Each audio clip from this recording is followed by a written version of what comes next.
What is up, guys? What's happening? What's up, fellas?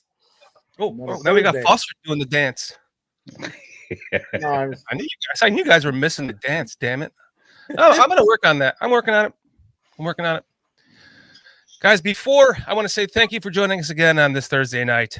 And before we get started, I want to remind you that we are now brought to you by BetUS. Go check out BetUS, every sports bettor's favorite sports book. They have a bunch of great perks as well as exceptional service. Use the link in the description as well as that link right there, bit.ly/BearsCountryPodcast --BetUS and get 125% sign-up bonus.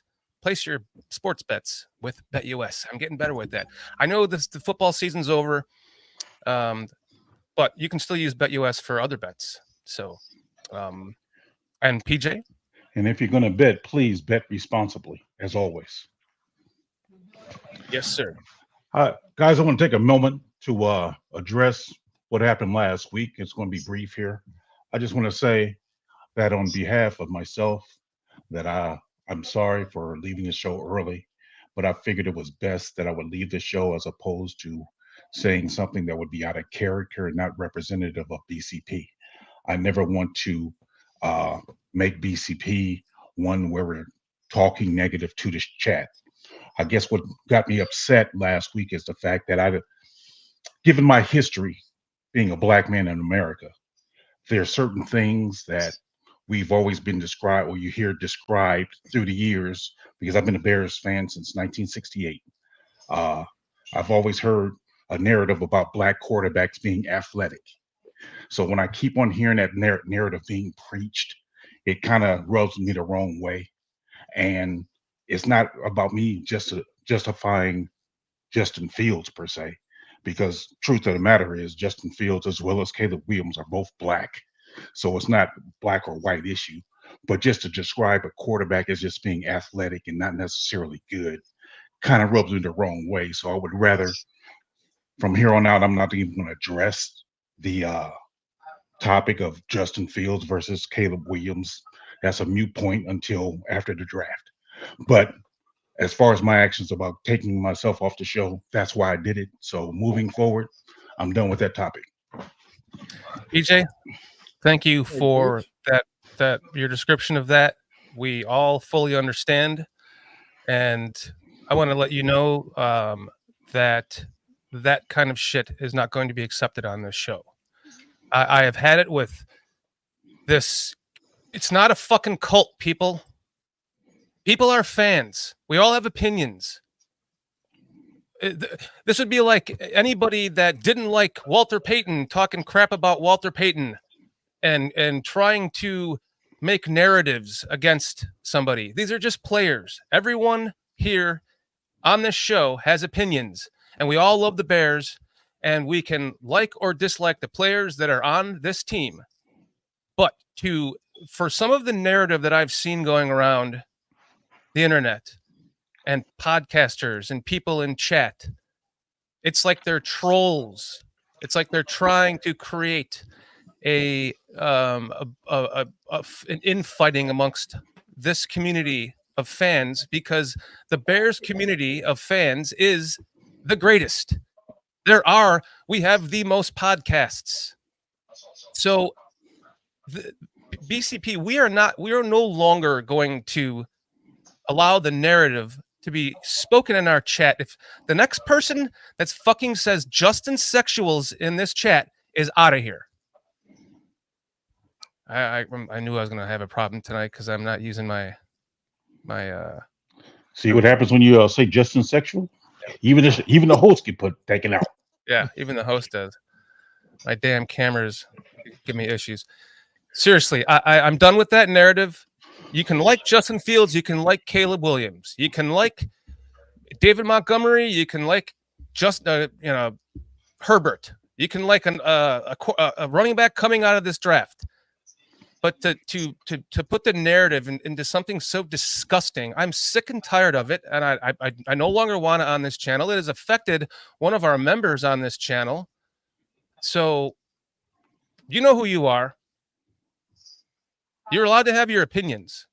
But when you start getting disgusting on here, you are no longer allowed in this chat. So, and that's for the simple fact that we're not gonna go back and forth with you, just like DJ said. We're not here to do that. We're here to all have a good time and talk about the team that we love.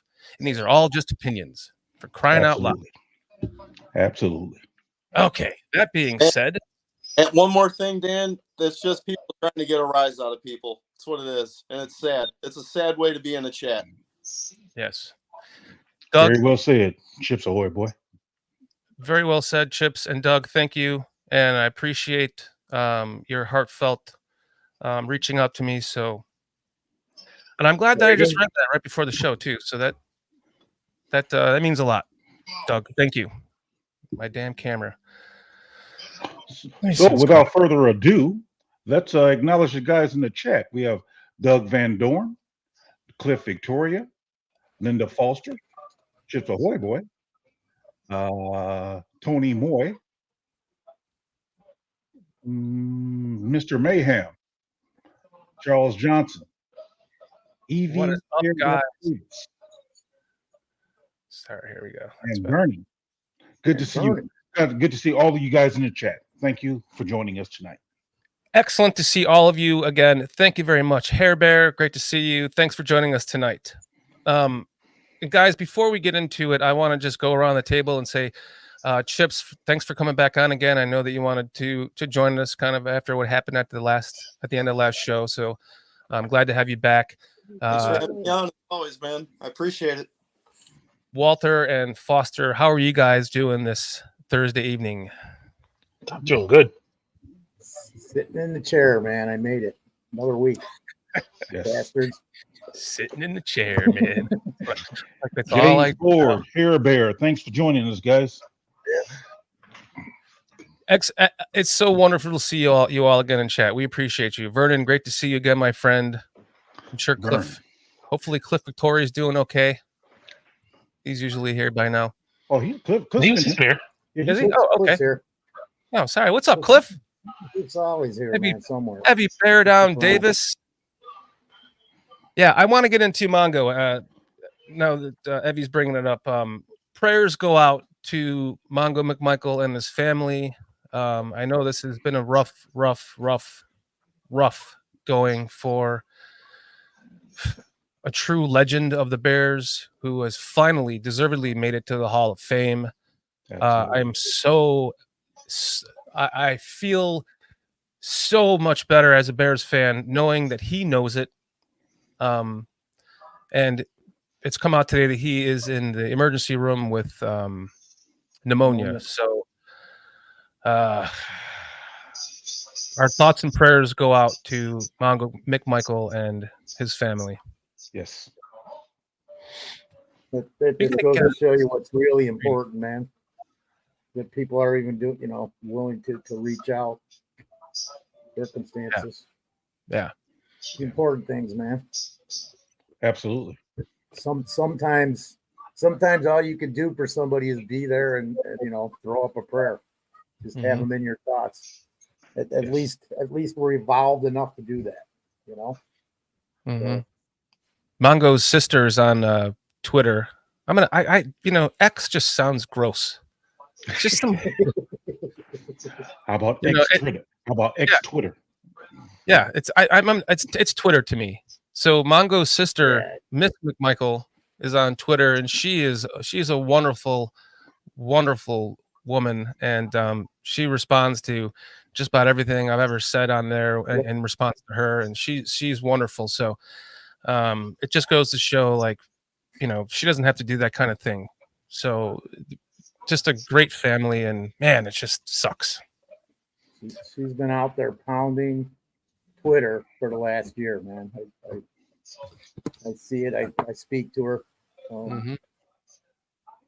What's up, Illinois Jones? Illinois for Mongo either, man, and I hope things work out for him. Plank. That'll take care of it. So. Plankster and Illinois Jones. Who else, man? PZ. Plank. What's up, Plank? Bear down, buddy. The Plankster. I like that, Evie. The Plankster. I was wanting that for like a year, dude. I think you stole it from me, Evie. The Plankster. Plank is, you did name that your handle after Doug Plank, right? I've always just assumed that. Just curious, unless that's his nickname or his real name, huh?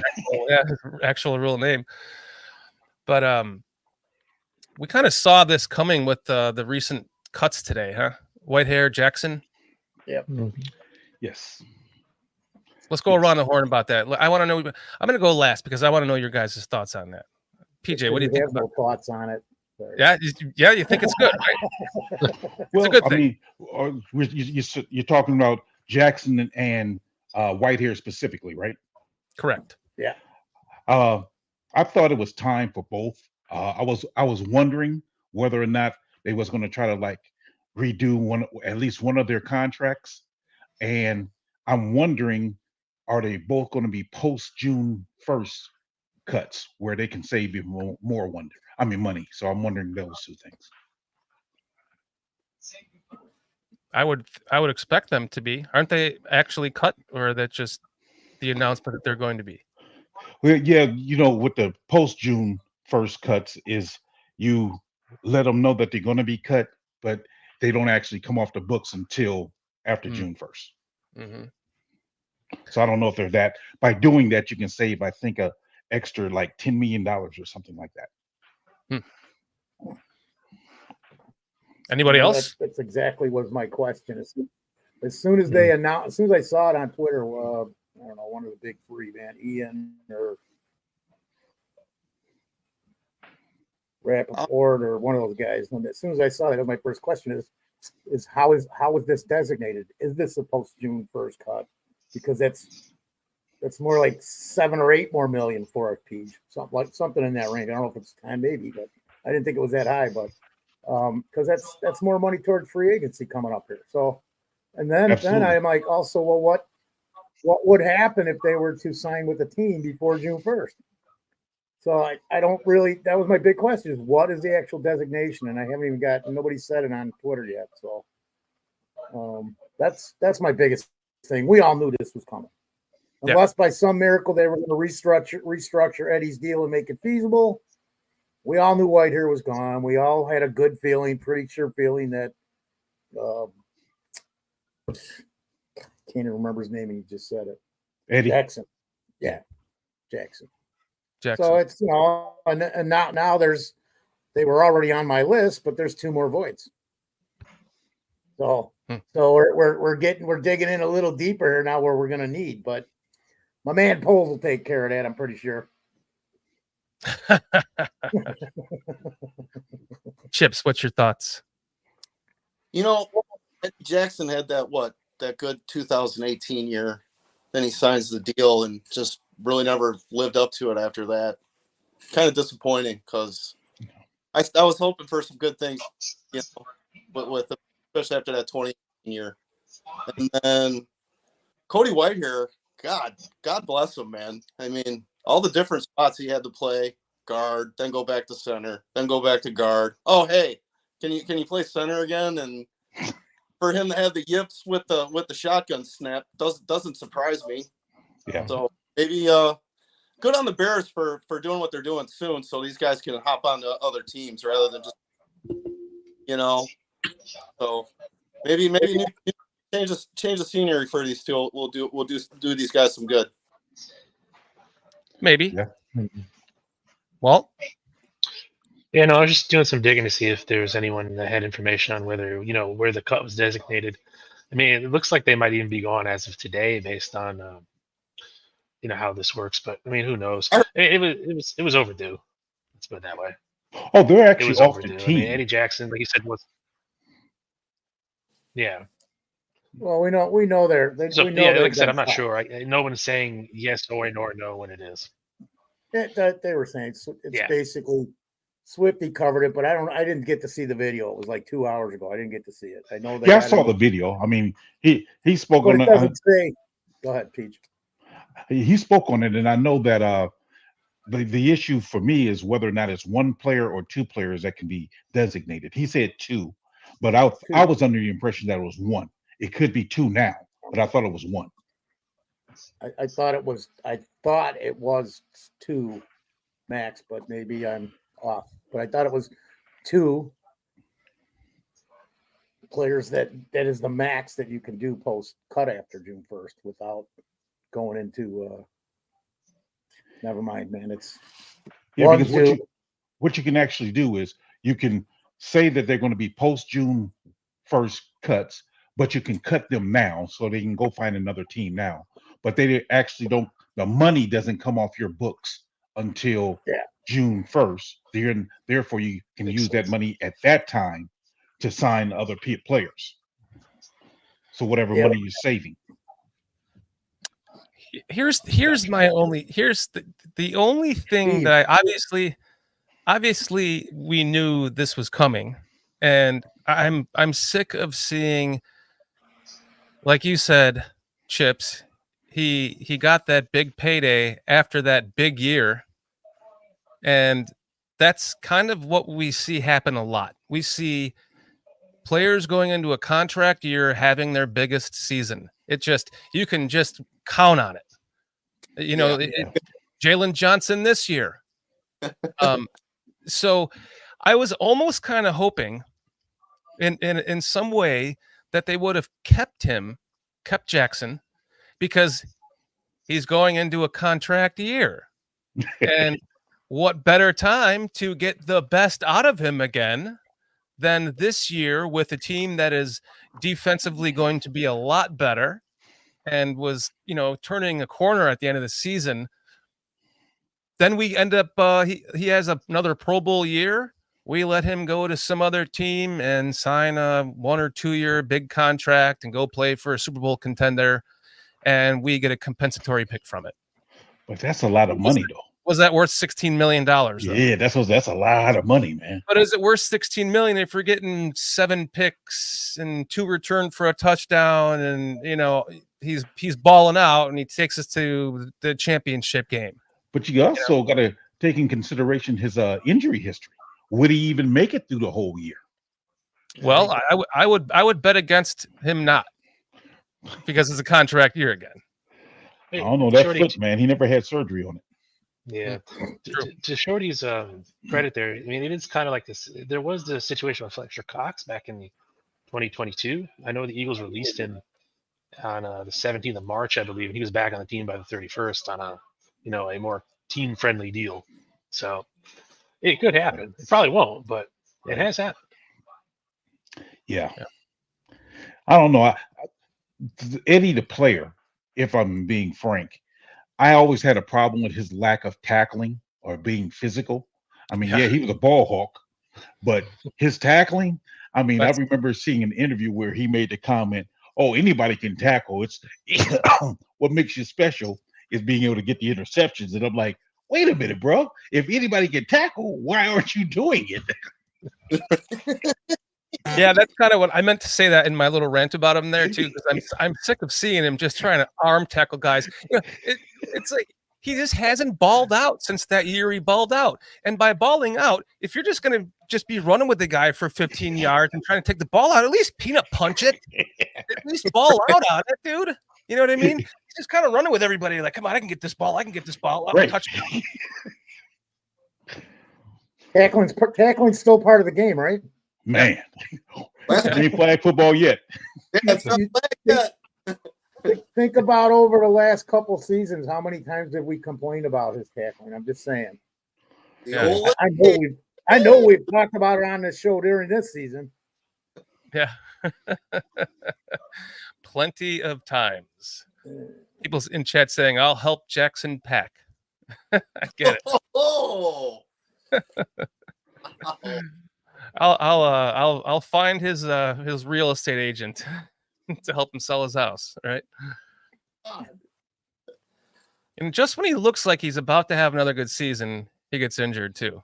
Well, that happened last season. Yeah, that happened last season. I mean, not this season, but last year, man, when he started looking better and then got hurt. Yeah. I guess that kind of. It's something we had to do, man. I mean, it's Poles is still clearing things up, still clearing messes up from the pace thing, and it's not that either one of them were a mess. because Whitehair did give us some years of service, man. I mean, he, but it's you get to a certain point where you regress, and maybe I'm wrong. Maybe he'll be determined and come back with some other team, man. But you don't know.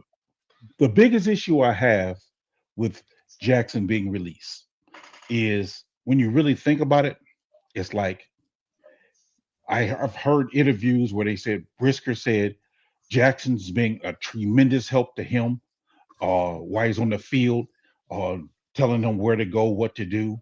And then the two rookies last year, Stevenson as well as Smith, both saying during training camp, when they would come off the field, they'd go over to Jackson and talk to him about what was going on out there. That's the biggest thing that I'm really going to miss, that influence right there. Veteran leadership. Yeah, I guess what I heard today that Eddie Jackson would host all these guys at his house for like dinners and whatnot. Wow. And Okay. Johnson spoke very glowingly of him. He said it was rough when he was a rookie because he just signed his deal, but as he got to know him and they got to know each other, I guess they even started prayer groups. Wow.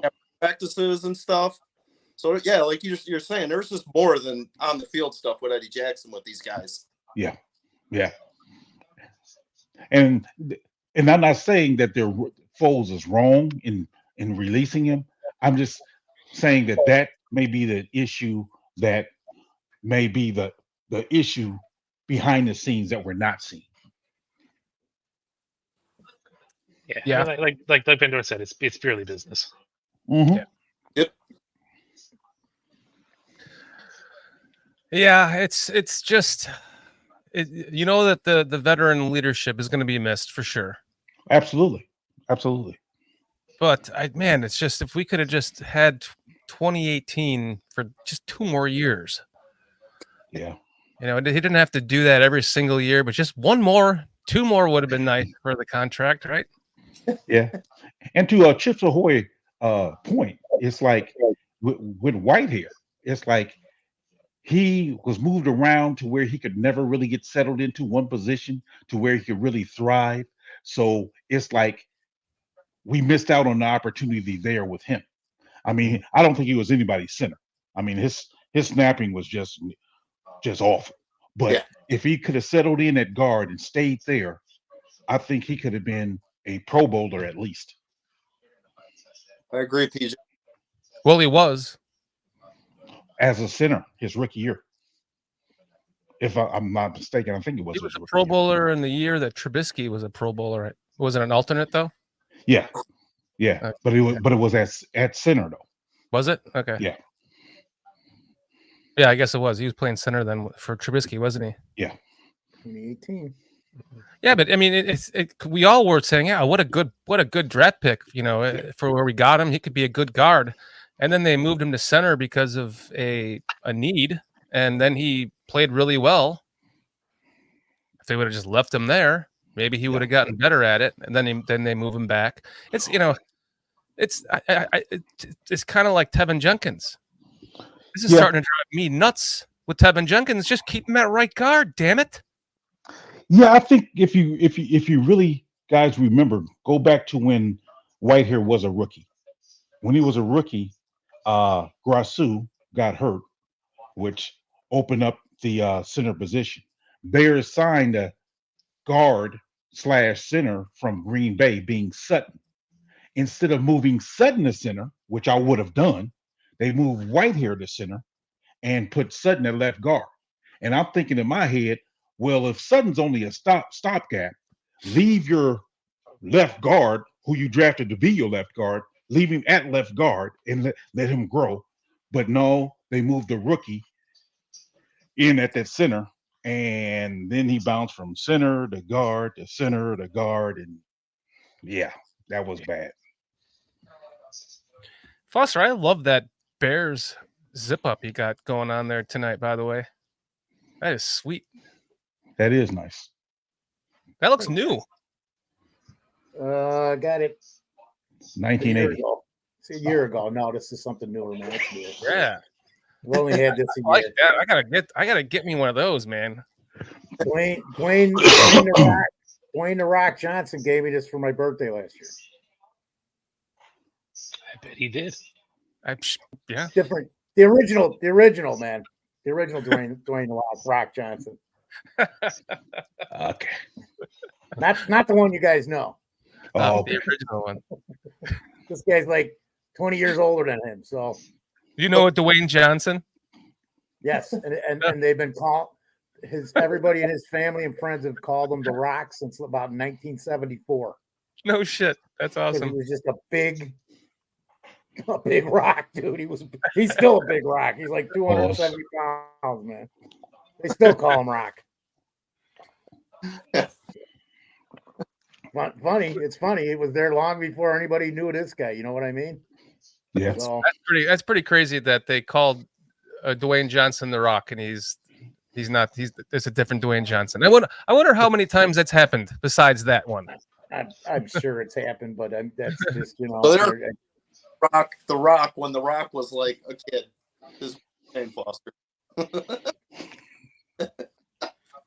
That's great. Guys, let's get into Bears free agents. yeah.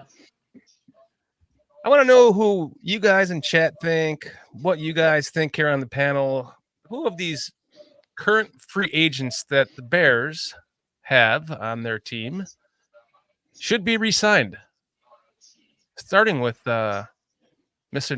Johnson himself with his contract year of interceptions. How many Well, turn for a touchdown?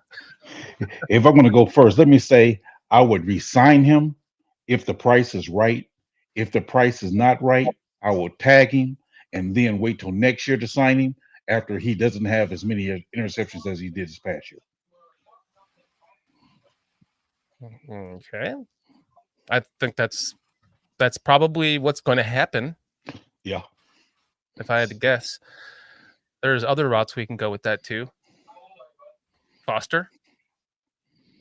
Yeah, I kind of agree with Pete on that. I mean, they'll have to work that one out. I would hate for any reason to see him leave for the fact of he is now the old man on that defense. He's been here the longest.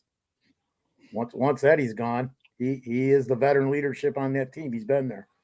So they'll figure it out, I would hope. And the fact that he'll be here hopefully, and Pete that's probably more like it. Only time's going to tell. I was really looking at the $100 rebate because I really need some damn tires.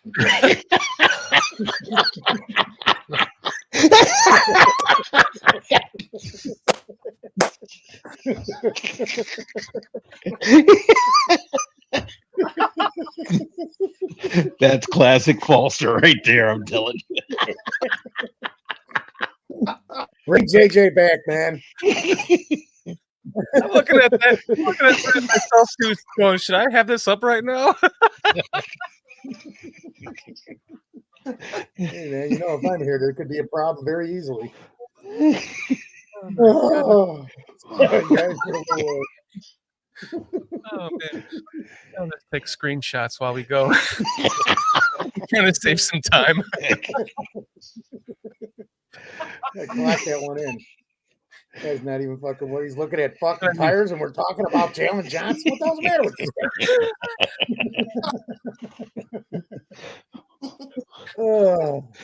I have to remind myself.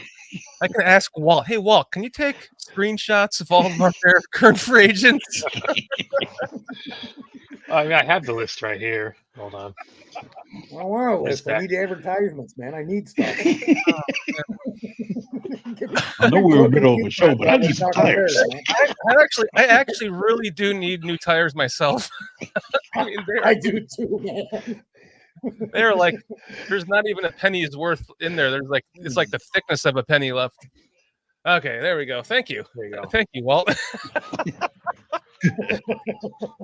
Oh my goodness.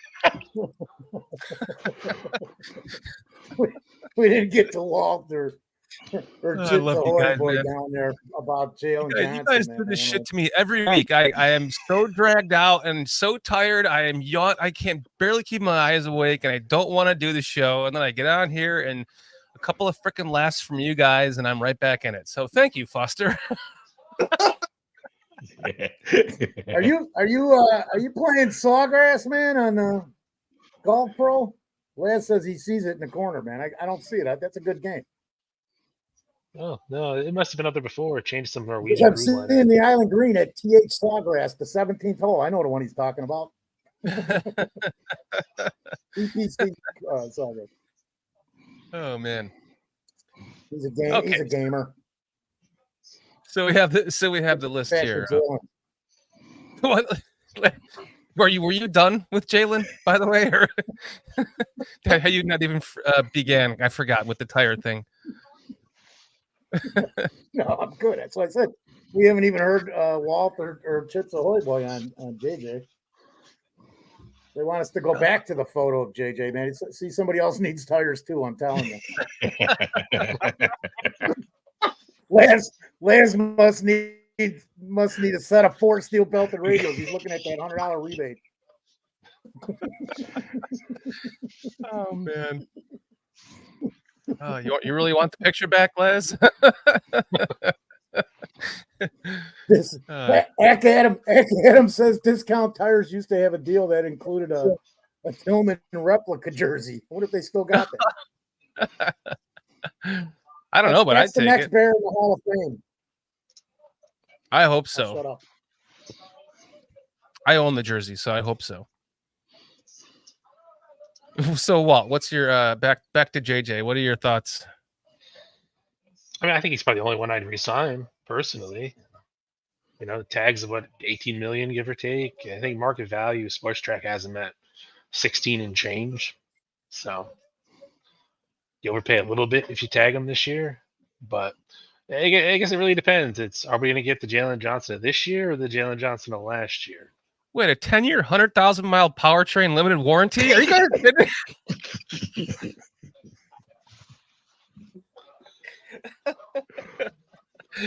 No, I know what you're saying, Walt. Yeah, It's kind of yeah. He could be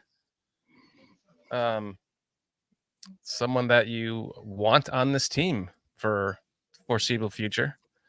Laz wants to go back to the photo. Here, let's let's see. Let's see.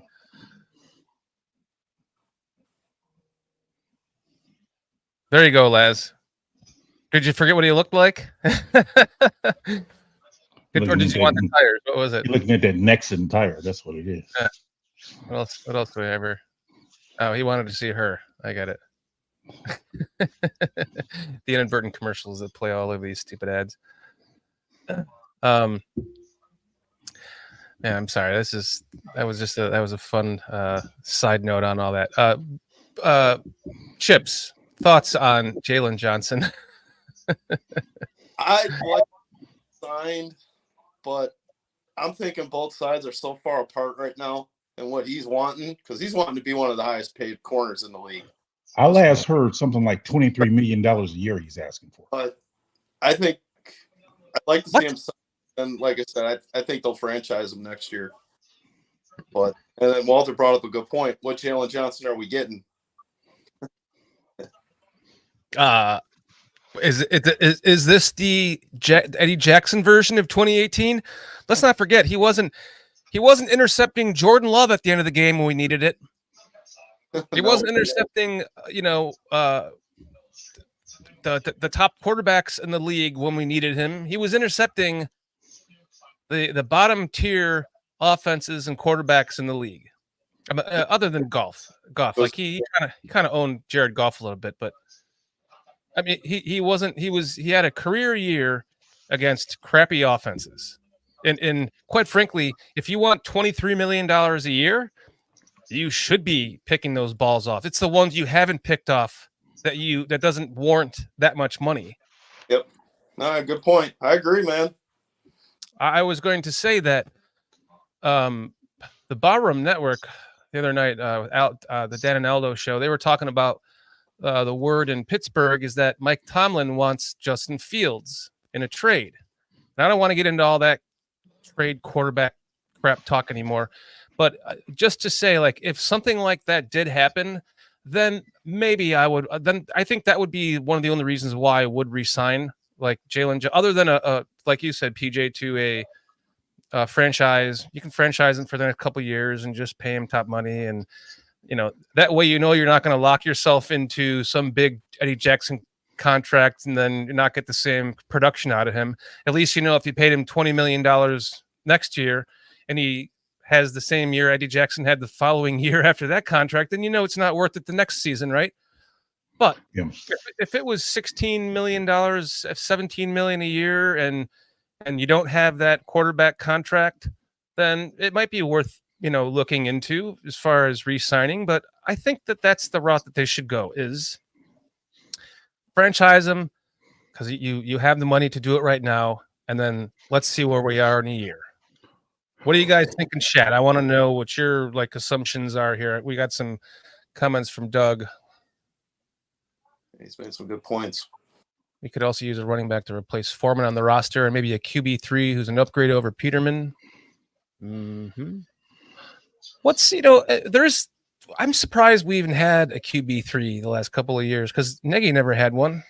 Oh, you gotta have one these days. You have to.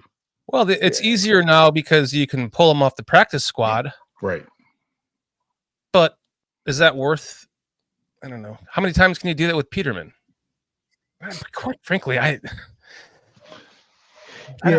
don't want to see any more of Tiny Peterman on our. Yeah, I don't want to see him either. I'd rather draft somebody else. But let me go back to Jalen Johnson real quick. If I'm not mistaken, I mean, I heard Walt say that the franchise tag would be $18 million, and Spot Track, I think he says he's worth about $16 million or so. I thought I heard somewhere this week that he was wanting like $23 million, and if he's looking to get $23 million, that's why I'm saying just go ahead and franchise tag him for that $18 million. And then if he put up another great year, okay, now we can talk about paying him that much money if he's worth it. But to your point, Shorty, I just wonder, did he just have this great year being a contract year? So no, I'm not going to just rush to pay you $23 million per se. Now, if it was $16 million, oh yeah, I sign him right now. But for 23, I would have to wait and see. Go look at anyone in the contract year and look at their number. Just give me cash, you stingy bastard. Hey, I want to get to what Laz here said. He says Wani said again tonight he'd put Stevenson at safety, then we would need to sign JJ. I'm kind of in a ripe mood tonight, so can I just say, who gives a shit what Dave Wannstedt has to say? Why is he in Chicago? Why is he in Chicago media? He won Super Bowls with Dallas. Is what you said earlier. We have the biggest podcast for any sports team out there is in Chicago. So a whole lot of people want to find jobs in Chicago. Wani came after Ditka for me when I was a youngster, and I watched Wani destroy all of my hopes and dreams while also allowing the development of Brett Favre to murder us that entire tenure of his and then beyond. And we haven't looked back at quarterback since then. Wani he's probably my first or second most disliked head coach of all time. Don't forget that out of 10 times that play worked during practice. Would say that. Yeah, and he always used to say, from the standpoint when he was in the press conferences, from the standpoint of running the ball, from the standpoint of trying to get first downs, from the standpoint. It's like all I ever heard anymore was from the standpoint of, out of his mouth. From the standpoint of, go win us some damn games. And I know he had a good. People say his coaching staff was so stellar. It kind of was. And you couldn't win games. So go back to Dallas and go be one of their media members, because what you say does not resonate. It bounces off the walls and it's a painful echo in my ear whenever you talk Dave Wannstedt. Yeah, he works for NBC Sports Chicago, and then he comes on the AM 670 to score. So that's why he's still here. Doug Van Dorn saying, Shorty once said as a beloved old coach from around our great era. I agree with you on that. That's why he has the job. I agree. And I also believe that's why what PJ said, because it's the Chicago market. But geez, when has where are the Dick Durans then? Well, what's He had that a one guy? 3 season for crying out loud. He's a perennial loser who went to the playoffs once. He got the best quarterbacking season out of any quarterback in our history and couldn't do jack shit with him. Go ahead. Well, look at ESPN 1000, I think. They have Yurko on there. He played for the Green Bay Packers.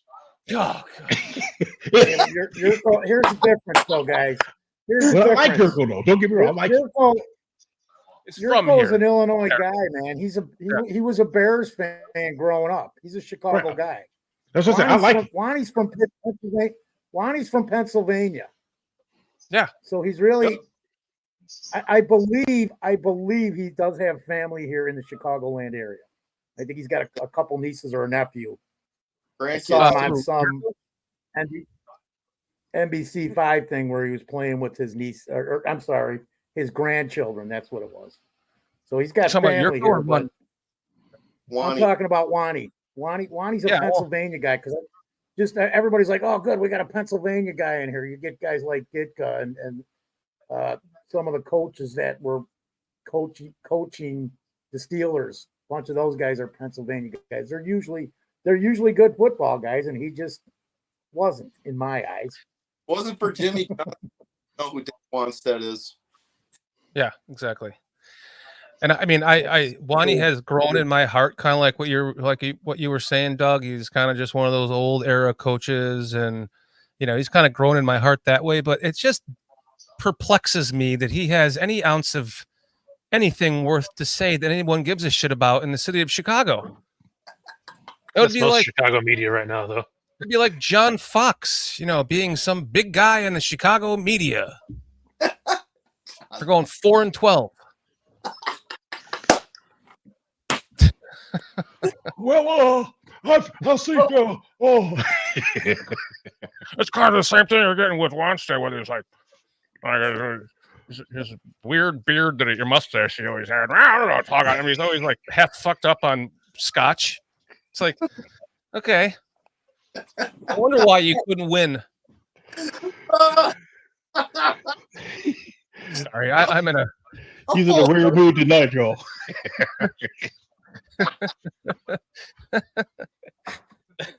Don't hold back and tell us how you feel. Right. All right, back to the list. Back to the list before we get in trouble. Let's please. It's got to be the end of the show because the chat's already talking about food.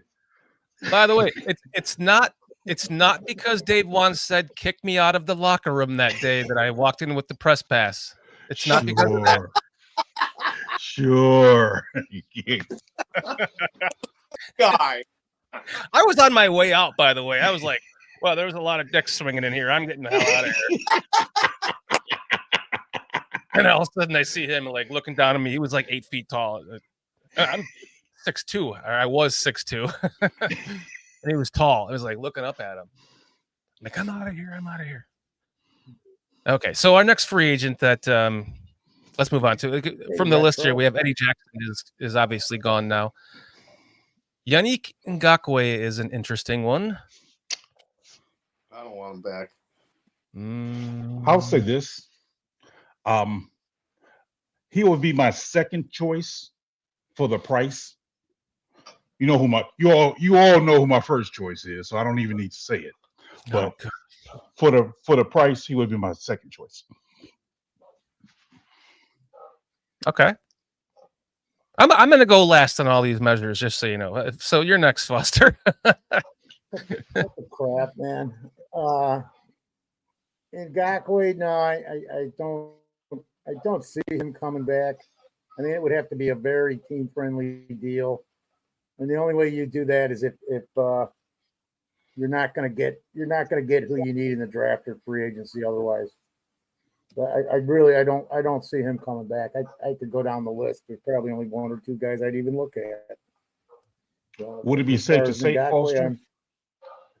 Would it be safe to say, Foster, that you would look at him as a second wave free agent, possible signing? Absolutely, and nothing more. Yep. You know, it could even be again because we're doing a lot of this because now with what we've done, I always say we need 10 more players, man. We need about 12 or 15. I'm being honest. You know, to have the experience and to be a backup, and at that cost too, and not $10 million a year, man. It just ain't cutting it. There's nowhere near enough production to pay the man $10 million a year. Right. So and that's what it's about. I'll piggyback off Production. that when it's my turn. But you're going last. I am going last. I'm waiting for Walt. everyone else. Walt, it's your turn.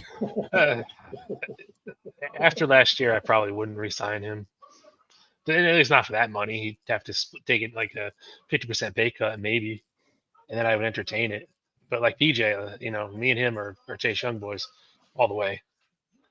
So Yes. I don't see him leaving San Francisco though. They can't afford him. Yeah, he said he wanted to test free agency anyways at the trade deadline, and San Francisco can't afford him, like PJ said. I think they're already in the red anyways. They can't afford him on a rookie contract. He's not on a rookie contract anymore. No, they have a rookie quarterback contract with. They have so many players, though, Shorty. Yeah, but they got some huge salaries, right, Peach? Yeah, Mm-hmm. and the thing with they got a Chase lot Young, of money in that defense, and then look at what they've spread around on the offense too. So, and because of Chase Young's history, injury history and whatnot, I'm thinking like what 15 million per.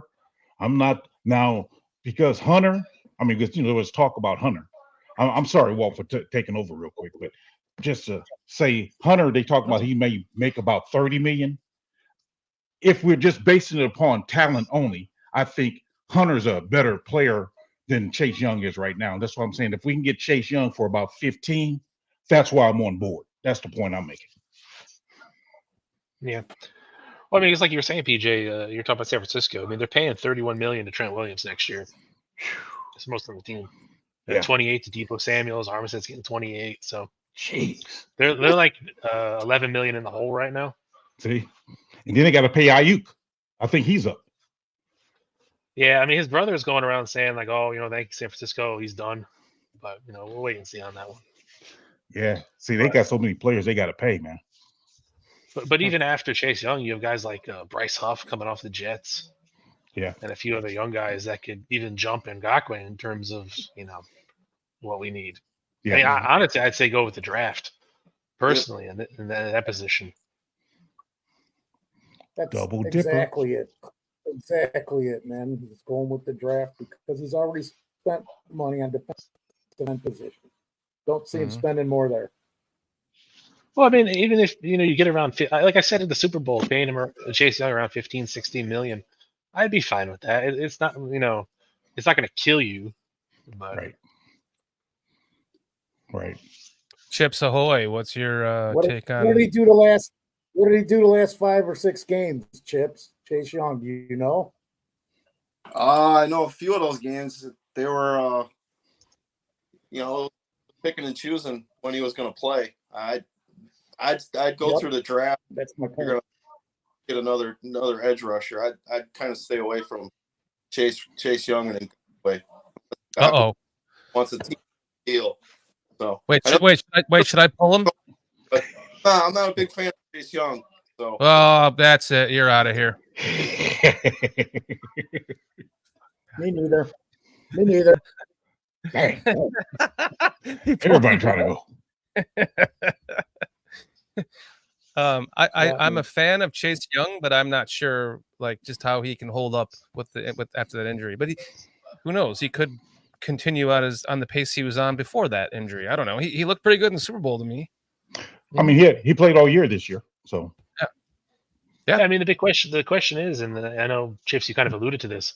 He started 6 games in Washington. He started no games in San Francisco. He played in them, but for whatever reason, they decided not to start him. Boy, thank God we don't have some excellent, or some 11th pick in the draft defensive end on our team that, everybody else loves for sake of being called names for loving Chase Young that much, guys. Jeez. So you're saying he did not start when he was in San Francisco? Yeah, so he was in 7 games, started 6 in Washington, and then he went to San Francisco, played 9 games, but didn't start any at all. Oh wow. Who did they have starting? He hasn't. That I don't He know. didn't watch the Super Because- Bowl? Maybe Greenlaw. Because I thought the defensive ends for San Francisco were Bosa, Young, then coming off the bench was Gregory, and was it Armstead, or is he a tackle? I No, think he was a Armstead's in tackle. the middle. Yeah. So I He thought was, he was starting on the edge with Gregory coming in for him. Yeah, I thought it was Greenlaw too was on there. Greenlaw I thought was the outside linebacker with Could be wrong on that one. Well, I Yeah. know the big thing prior to the Super Bowl was it was all over the place that he wasn't starting. His production's been down. Now is that Great. on purpose by San Francisco? I mean, I'm just Possibly. saying. I think somebody even said it. I mean, you don't know, but I would probably pass on him, man, because you've got medicals. He's going to want money, and if you just break down the production numbers, they really finally have been there for what, half a season and part of another season.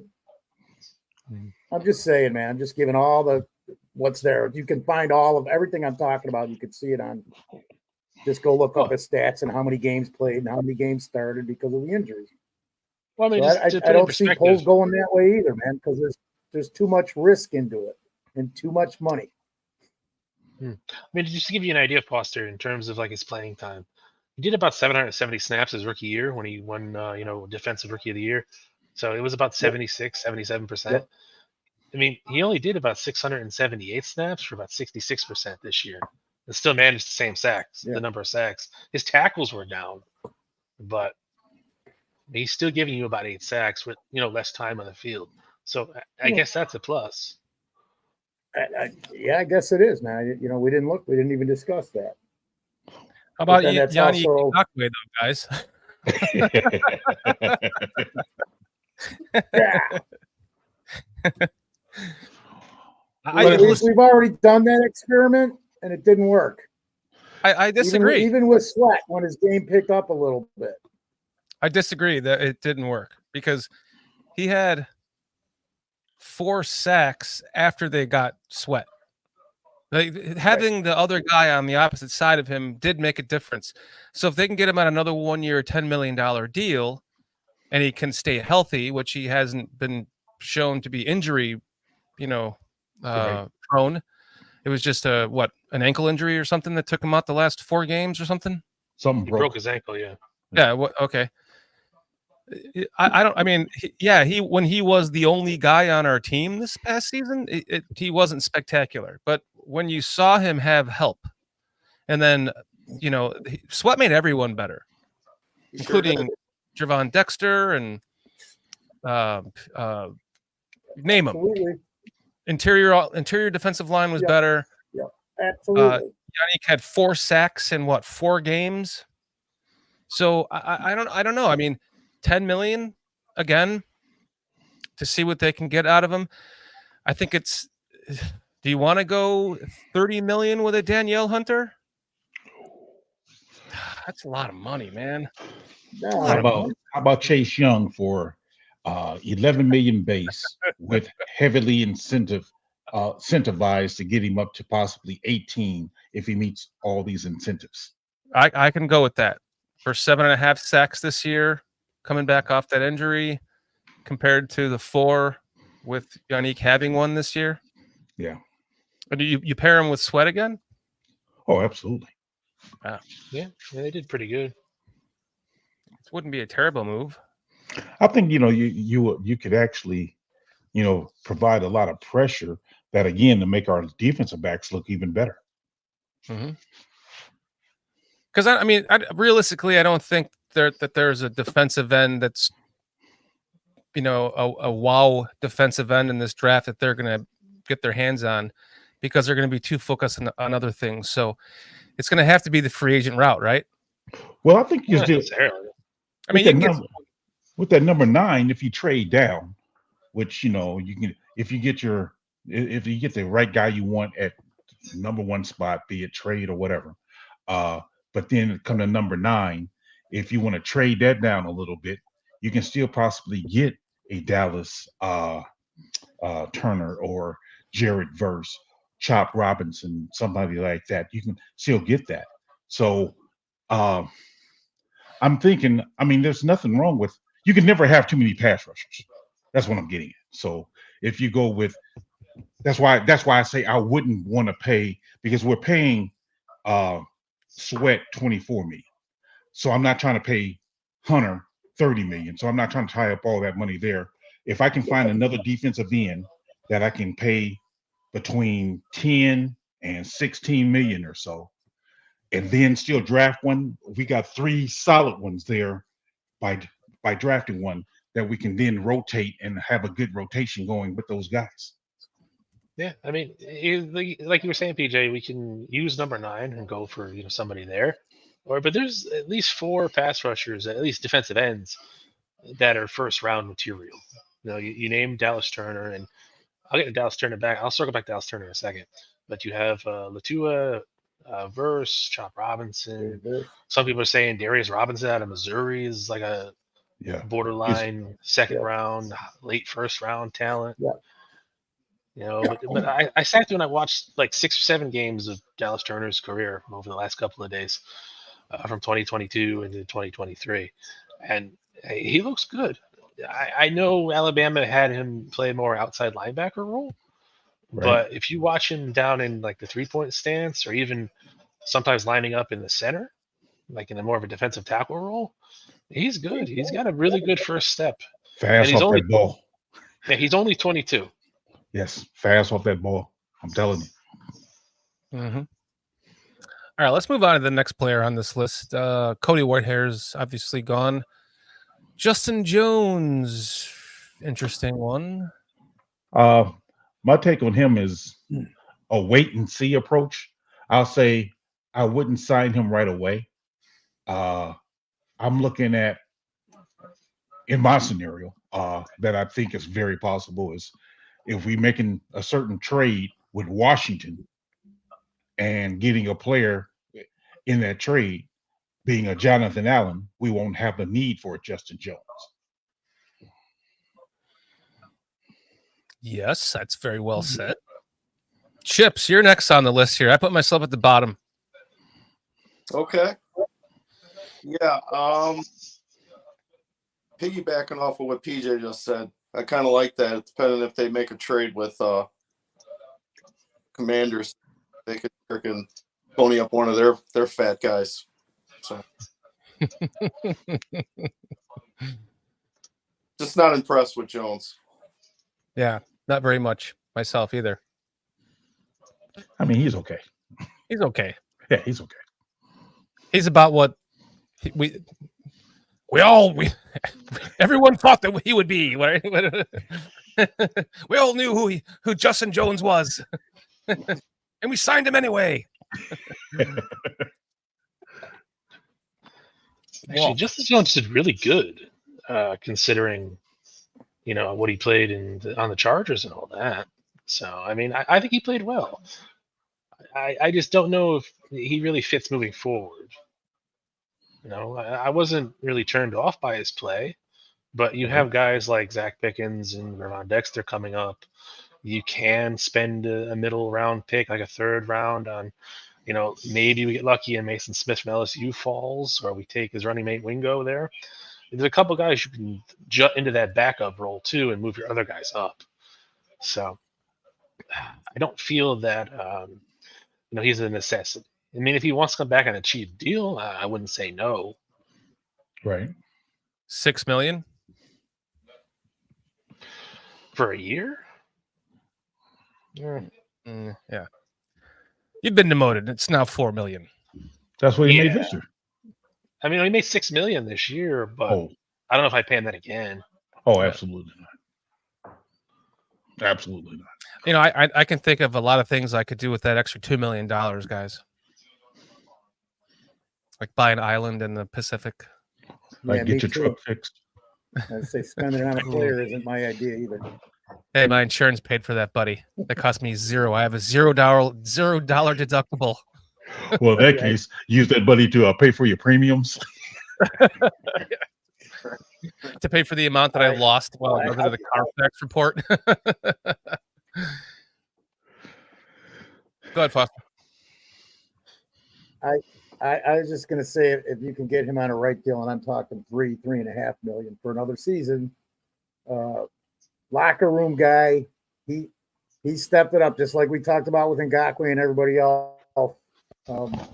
Was not terrible. We could have had worse guys out there.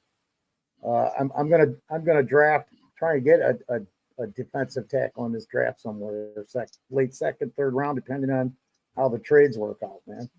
Question for you, Foster. Yeah. With your scenario, if you're drafting a defensive tackle in the second or third round, you said, what do you see with Javon Dexter as well as Pickens in?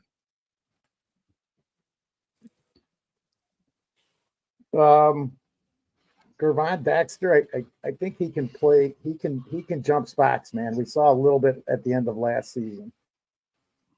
For some reason, I just see him possibly killing it at defensive end. I really do. I said it. I don't know. Midway through the season, I was talking about it. If you remember, and I'm not saying I'm right, but they had him out there, and there's flashes, and you, as far as defensive ends and defensive tackles, interior defensive linemen, those guys take a lot of beatings. So you've got to have quality depth, and he would now be probably the last. If in my scenario, my ideal scenario, if I get the right guys in the draft, he'd be at the end of that chain. But I still got him in the locker room because these guys, everybody on that line knows him because he's been here for what 2 seasons now. How many guys were here 3 years ago prior to him? Not a lot. 8 or 10 guys. Eddie's gone. Whiter's gone. I think we're down to 7 or 8 guys that were here 2 years ago. So that, that just even proves Pohl's point more. He's still got to tear this team down a little more. We've built it up, but there's still more to tear down and build up again. So I always talk about the depth, and you do too, Peach. We've talked about it all season long, man. We just do not have quality depth. Tevin's up that side of the line is going to be messed up. Ngakoue was hurt, and we didn't even have that little bit. And you get steamrolled on some of this stuff. So what's even worse about that? Getting nicked up. We do not have quality depth, man. There's too many holes to fill. And what's Justin even worse about has played. Good. What's even worse about what, Danny? I was saying that. Look at his last 2 seasons. Well, you even said he didn't have that bad of a season that we're because we're used to all the crap that we've watched over the last 4 seasons. What we've had there and what we don't. Remember when we started getting rid of what's his name? The other 2 defensive linemen after that 18 season, man. We're talking about. Oh my God, I can't even think. And I love both of those guys, man. Khalil Mack and No, on the if line. You expect my brain to work. Oh, Hicks. Hicks and Goldman. There you go. Hicks and Eddie Goldman. Yeah. Eddie Goldman, right. I mean, so then what do we have after that? I just don't want to see the same cycle that we keep talking about with the quarterback too, because it happens at all spots on the field. We go through this for decades, man. Somebody gets hurt, we're screwed. You see it. You see it every time it happens, man. I will say our depth is probably better now than it was 3 years ago. We're getting to a better point with it, but it's not adequate to go out and win. Yeah. Look at these teams on the defense and the offensive line. How many different guys they go through, and they're still. Look at Cleveland, man. They had a problem with both sides of the line. I think they were on 3rd string tackles on the offense. If we had to do that, we couldn't do anything.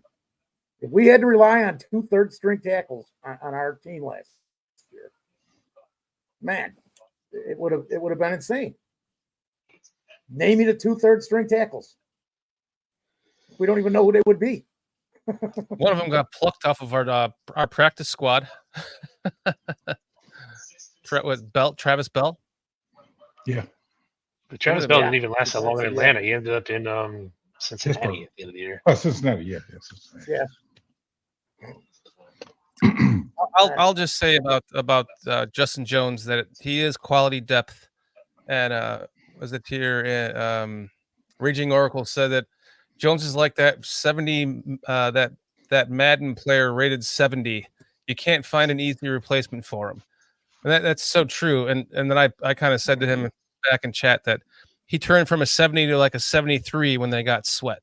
So everyone on the defensive line got better. Sweat was the difference on that defensive line. So it's kind of hard to judge where everyone is at. It's hard to judge Justin Jones over a 2-year period.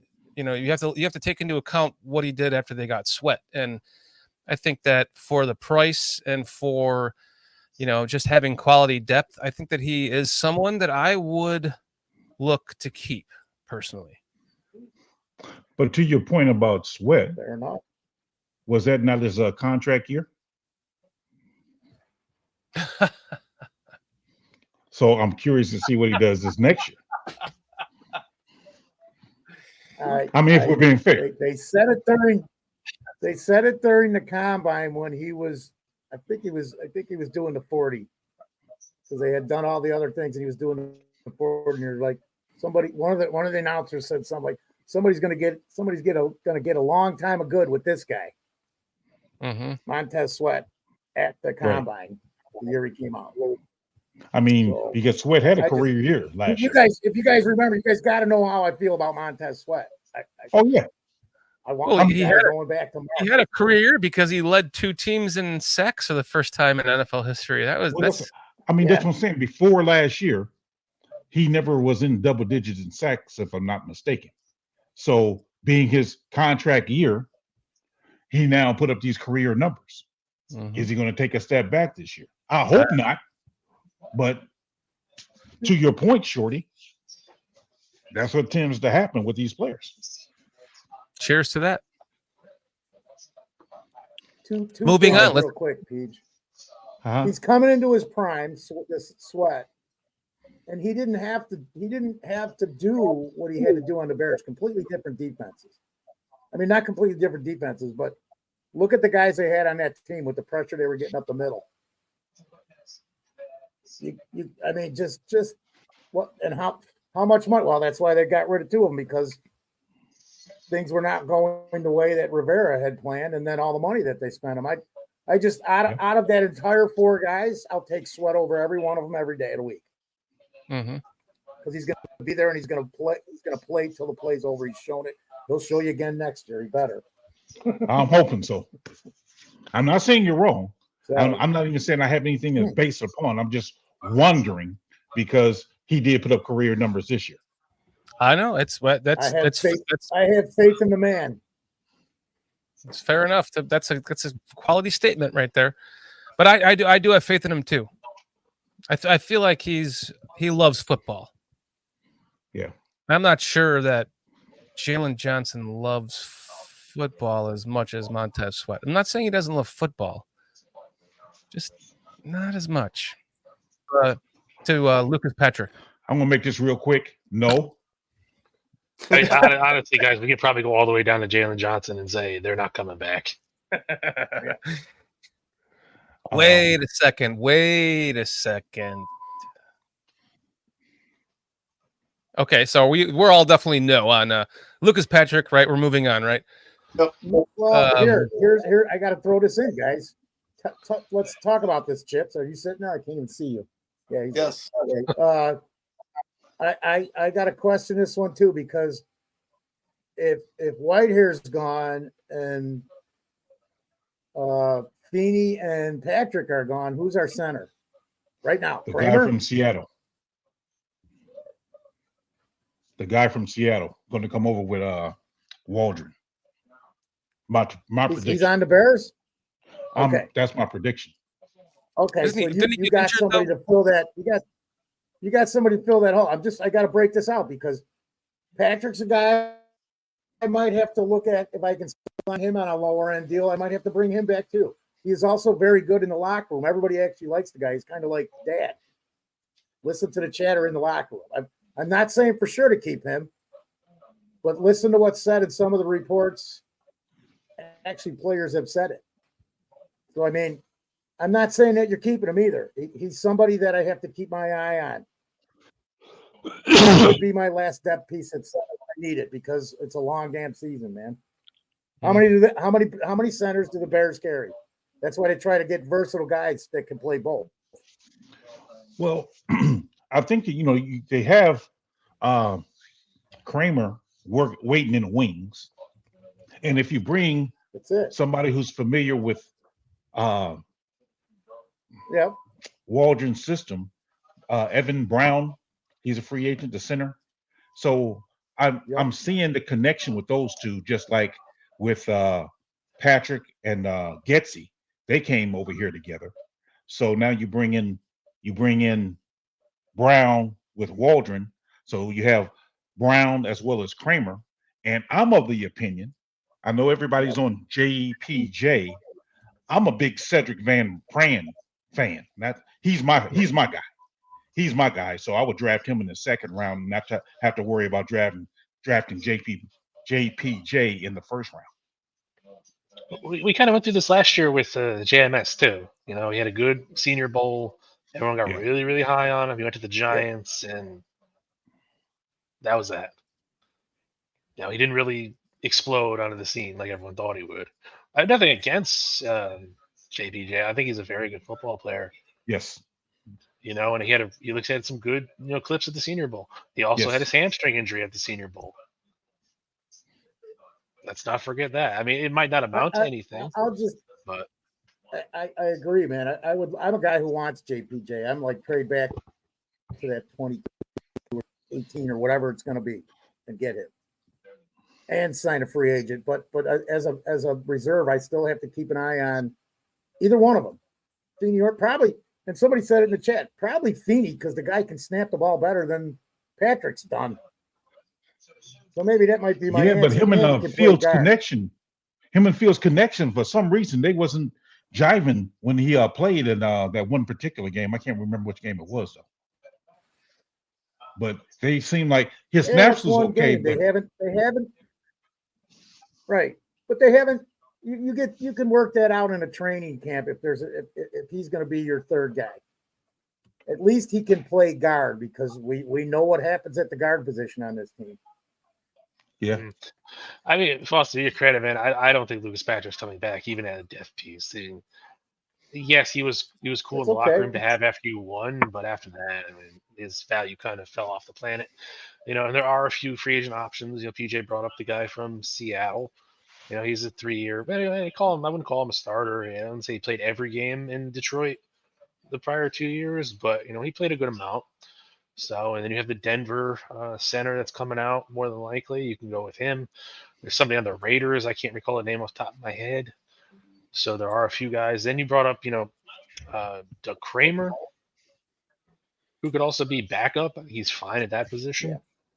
And then there's 5 or 6 centers in the draft that could be taken as well. So, do we really know that about Doug Kramer? I haven't seen him in an NFL game.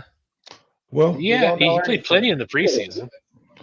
Well, if nothing else, you can point to the fact that Poles has had him on his team for the last 2 years. I mean, via the practice squad, but he's had him there. And that's, to me, speaks a lot that, this guy's been around. So him lingering around, so he's under the same offensive line coach for the last couple of years now. So I don't see the Bears spending a lot of money in free agency on a center.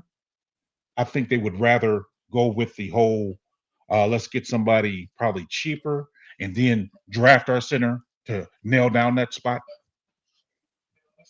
And to Doug Van Dorn point in the chat, you can probably get Van Pran in the third round. Win-win.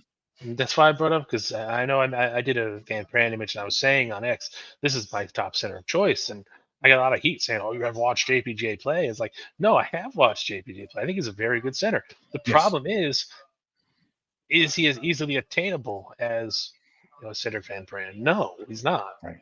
Yes, you can move the draft position around. You can go from 9 to 12, and then from 12 all the way back to 20, and get in that range and get some more picks. But then you have to think about what you're giving up in the process to do that. And are you willing to give up, that edge rusher that you want, or the wide receiver, or the tight end, or whatever you're looking at that position? Yeah, when I look at the value, I'm looking at it, the value of, do you take JPJ in the first round, who's a good center, like we all mentioned, or you can get possibly Van Pran in the third round, who is also a good center. So you can address that first round pick to another need you may have. My main thing was, and I'll get off Van Pran here, is the guy's been in 2 national title games too. I mean, 3-year starter. Yeah, that experience you can't teach people. And JPJ, I love him, but he only really started this 1 year. So he's still kind of learning the position. He has the physical traits, yes, but sometimes that's not always enough. Very true. All right. Well, that kind of covers Dan Feeney a little bit, and Lucas Patrick. Yeah, both of them. Some guys in here saying Raging says that Feeney could be good at center if they just played him there full time. And I don't know if that's, you're looking at 3.25 million. I mean, I think I'd bring back Feeney over Patrick just for offensive line depth. Fair enough. But let's get into Robert Tonyan, because everyone, you guys want to just go all the way down to Jalen Johnson. I think Robert Tonyan just was in the wrong offensive play calling system. But I think that for $2 million, $265 a year, if they can get him back on another 1-year deal, he would take it, being from Chicagoland. I would re-sign. I personally would re-sign Robert Tonyan. My only thing is, would Waldron be wanting his own tight end? Because I think he has 2 tight ends coming as free agents in Seattle. Whether or not he will want one of them to come because they know his system. That's my hang up there, is because I know how coaches want certain players to come that know their system, that they can help the other players. So that's my only hang up there. I mean, I don't have a real problem with Tonyan. PJ, right? It's the same offensive system, right? It's the same system, but they have the different quirks. I mean, because even Kevin Warren said in that interview with Jared Payton the other day that it's the same system. So it is the same system, but Waldron runs it a certain way as opposed to Getsy running it another way. Fair enough. Does anybody else have to say anything on this, or is it just us? What are you thinking, Chips? Robert Tonyan? Yes, no.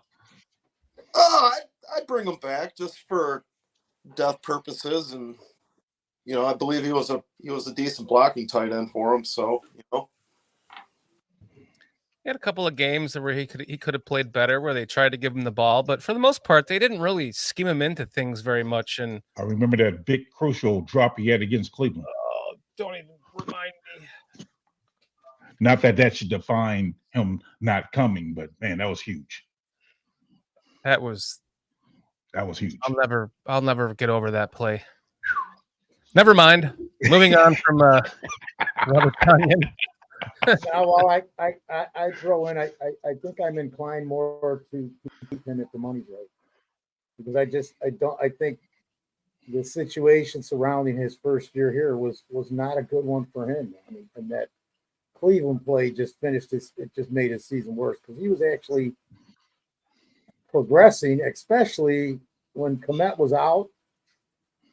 There was times where he was out during the games where he was out. And if Waldron runs the set, where he's using 2 tight ends a lot, you might want to have 3 or 4 of them that can play and catch the ball, man. So question for Shorty as well as Foster. If money is the same, would you want Tanyan or Noah Fant? Oh, Noah Fant. Noah Fant. Yeah. I mean, Thank you, Tony Moy. that's a Thank you. no-brainer. I'm not even saying you don't even look at bringing Noah Fant in, man, because now your tight end room should be great. You're going to keep 4 tight ends, right? Well, 3 or 4. 3? 3 or Only 4. 3? Yeah. STC, what's up? I just saw you joined us. I don't know how long you've been here, but good to see you, my Unless friend. you draft one. Well, that's the other thing. I mean, I'm looking at the guy out of Ohio State in like the 3rd or 4th round if we can get him there. Yeah. Yeah, I got him. Darnell Washington? Yep. Darnell Washington, man. His cousin, dude. And that was the other thing I didn't bring up either, too, because they're still talking about the Mercedes Lewis. Yeah. So, I mean, the good thing is there's options there, and we have different ways to fill it. Mercedes Lewis, I definitely want back on the team. He looked like he's 28 years old still. I think that he played well in the moments he was in. I think they can still use him more, and he wants to still play. I would, what's this, $2 million? Sign me up for Mercedes Lewis for sure. That'll be year 19 for him. Again, I'm looking at it from a point of view of Mercedes Lewis versus Cade Stoker. Is that his name? Stoker for Ohio State? Yeah. I'm looking at that. Over. Mercedes Lewis, Cade Stoker. I mean, because how long are you going to be able to really build with Mercedes Lewis? Don't get me wrong. I agree with you, Shorty. He was a great fantastic blocker. Man, in the clutch, he caught that touchdown pass. But can I rely on him? Can I really build something with him? Or is he going to be here just 2 years at the most? Maybe. So I'm looking for the future because I'm trying to build something that's going to be, hey, we could keep on building, as opposed to if we don't replace Mercedes this year, we're going to probably perhaps have to replace him next year. Fair enough. All right, so let's get into Deontay Foreman. $2 million. You kidding me? No. Yes, please. No. Wait, you said no? No, because I don't think you want to be here. Yeah, I agree with PJ. Yeah, he just didn't really need him. No, we can draft one. And you agree with me too, Chip, because there's not a necessity. You've got Roshan, Herbert, you draft the guy. Yep. And if those rumors are true that the Detroit Lions might want to get rid of David Montgomery, welcome back home, sir. Yeah, come on back. Come on back. Wait, what? Yeah, I heard that during the season. They said because of contract or something that they may not bring him back.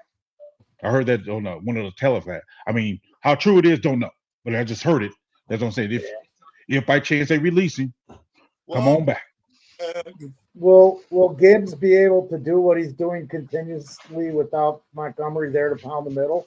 Will it be the same thing we had here kind of with Herbert? Unless they decide to it's just a question. I'm just floating it out there, Pete. It's not. And that's what I'm saying. I mean, unless they bring in somebody else for cheaper who can do the same thing what Montgomery did for him. Deontay Foreman. Right. That's what I'm saying. I mean, that's a very, very good possibility. I don't know. Well, I mean, if he's on the trade, he's not going to take less money than what he's making now. So right? Yeah. This was his one of his prove it deals. I don't know how many he's had, but I can see that very well happening though. They're like, hey, David's making $6 million. We can get Dante for $2 million. Let's go ahead and cut David and bring in Dante. I don't know how that contracts worked. I heard that they pretty much would have to keep him for 2 years to get the value out of it anyways. Oh, okay. So I'm not 100% sure on that, but that's, I got a couple guys in Michigan I talk to all the time. You guys know Steve. You probably don't know. You don't know Ace or you got a lot of the people other guys. There's 3 guys on that show. So I'll hop on there and they're doing the same thing we're doing, and they know a lot more about the Lions than we do. Yeah, I know and you what's do going hop on there. So Yeah. it's Yeah, just saying, man. Fucking PJ. I know. That's it, dude. I'm out of here. Where's that You fucking freaking tire traitor, at? Foster. You freaking traitor, Foster. He wasn't going to Green Bay for the Packers. I'll tell you that. Are you kidding me? I bleed orange and blue. This ain't paint. This is my blood on this thing. Hey, we have some good friends from other NFC North rival podcasts, and they're all always welcome on this show, and vice versa. So just kidding about that. To answer Cliff Victoria, he says, "What about Derrick Henry?" I think Derrick Henry is going to cost too much money. Yeah. Derrick Henry's done. His days are over. Didn't he have like 1,400 yards this year? Yeah, it was a down year. It was a contract year, PJ. Well, he's been pretty consistent, though, man. He's been pretty consistent, though. And I had to throw that in there. I mean, he had 1,100 yards, but he's 30 years old. Yeah. Yeah. I don't see him as a fit here anyway. Why don't you go after Saquon Barkley while you're at it? Didn't Barkley sign? Jay Grizz is saying, how about Barkley too? What about, didn't they sign Saquon last year? I thought they franchised No, him. they tagged him, and now they're saying that they're not going to tag him this year. Right. So See, it's either work out a new deal or nothing. That's too much money. All right. Well, let's see. What did I he? think he's going to cost about what, 8-9 million? Does his stats say that though? Let's take a look here. Is this The only way we're going to do that is if you can get him for 5.5, maybe 6 million, because Poles was willing to offer that to Monty. This is So, oops. And time, who knows, man? They're just not paying running backs. They're kind of getting screwed. They're like the taxpayers. They do all the fucking hard work, the living, dying, and working and tax paying. Well, Marshall Falk said it best, though. He said they devalued themselves by asking to come out every so often, so you're not playing that much. Whereas when he played, he was a bell cow to where he didn't want to come out the game because he knew he can get replaced. Yeah. My question is, why would he want that much money, and why would anyone pay him that based on these stats? That's not because it's the NFL, man. No, it's because of his name. He's still loving off of what he did in college by jumping over 25 guys. No, he's living off what he did his rookie year. That too. Yeah, 11 touchdowns. Yeah. Because this last year, he didn't crack 1,000 yards. So He had a good year last year, dude. He had a decent year, but for what? He was franchised. So what did he make? And he only had 962 yards rushing and 6 touchdowns. I'm just going 2022, 16 games, 10 TDs, 1,312 yards. That's why he got franchised. Yeah. That's what they're doing. That was his contract year, PJ. To your point. Much more. I mean, it's always talked. That contract year shit's always talked and joked about, but really got to take a serious look at it because it sure seems. It seriously is. I mean, like it would make it's sense. It's more than not. Definitely Very true. Yeah. Sorry, Walt. Pull that back up the screen here to move on. STC could sum this up too, man. I wouldn't you guys agree that draft a running back, bring in an undrafted free agent, find a speedy back. You find what you need and make it work with the team, man. Speedy. Was it Bucky Jones or something from Oregon? You think of Tariq Cohen, but a little healthier? A little bit bigger, too. Too small. A little bit taller. My whole thing on him A little coming bit in. taller. Yeah. You gotta have 5'10", 210 pounds or bigger. Yeah. You gotta Those are minimum. You gotta have somebody that can take the pounding. Yes. Very true. Just because what they're asked to do, man. And I still say Roshan's going to be playing more than ever. I really do, because he's had problems hitting the line and his cuts, but he can he ought to be able to make that better with some proper coaching. We know he can block. We know he can catch the ball. And he's got miles Jay on him. Grizz asked, "What's the kid from Michigan's name? His name is Say Blake Corum. yeah, Corum. Yeah, Corum. Yeah. He's like 5'8", I think. I don't know how fast he is. He's quick, but I don't know how fast he is as far as breakaway speed. Tony Moyes saying make Velus Jones a running back. I can see him more so like a Deebo Samuel role. Me too. He's kind of the same mold of player, isn't he? Yeah, I can see that happening. It's almost like they've been trying to do that. It's just they're getting. Well, we had I would never suggest that Dude's Luke got a Getz is trying to like set something up for the future, play wise. But it almost looked like for a second he could have been with Velus Jones. I'm trying to tell you. All right, let's move on. We're moving on from.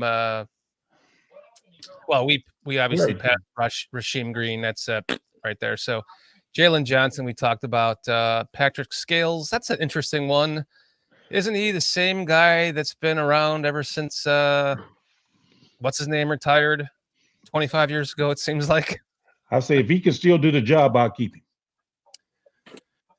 Why does there have to be a specific position on a football team for a fucking long snapper? Hey. Don't be long snappers, man. Man, long snappers need to get paid too, because it's hard holding your head down.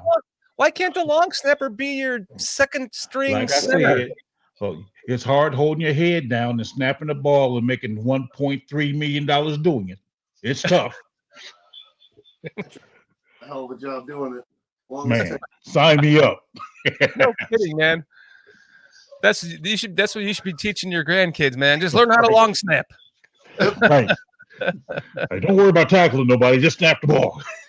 Do that for 16, then you can hang out on a golf course for the rest of your life. Yeah, you make 5 hits a game. You make $2 million a year. Man, you can become as beloved as what's his name who I can't even remember anymore from the Bears. Patrick Manley. Thank you. Hey, he even has a podcast.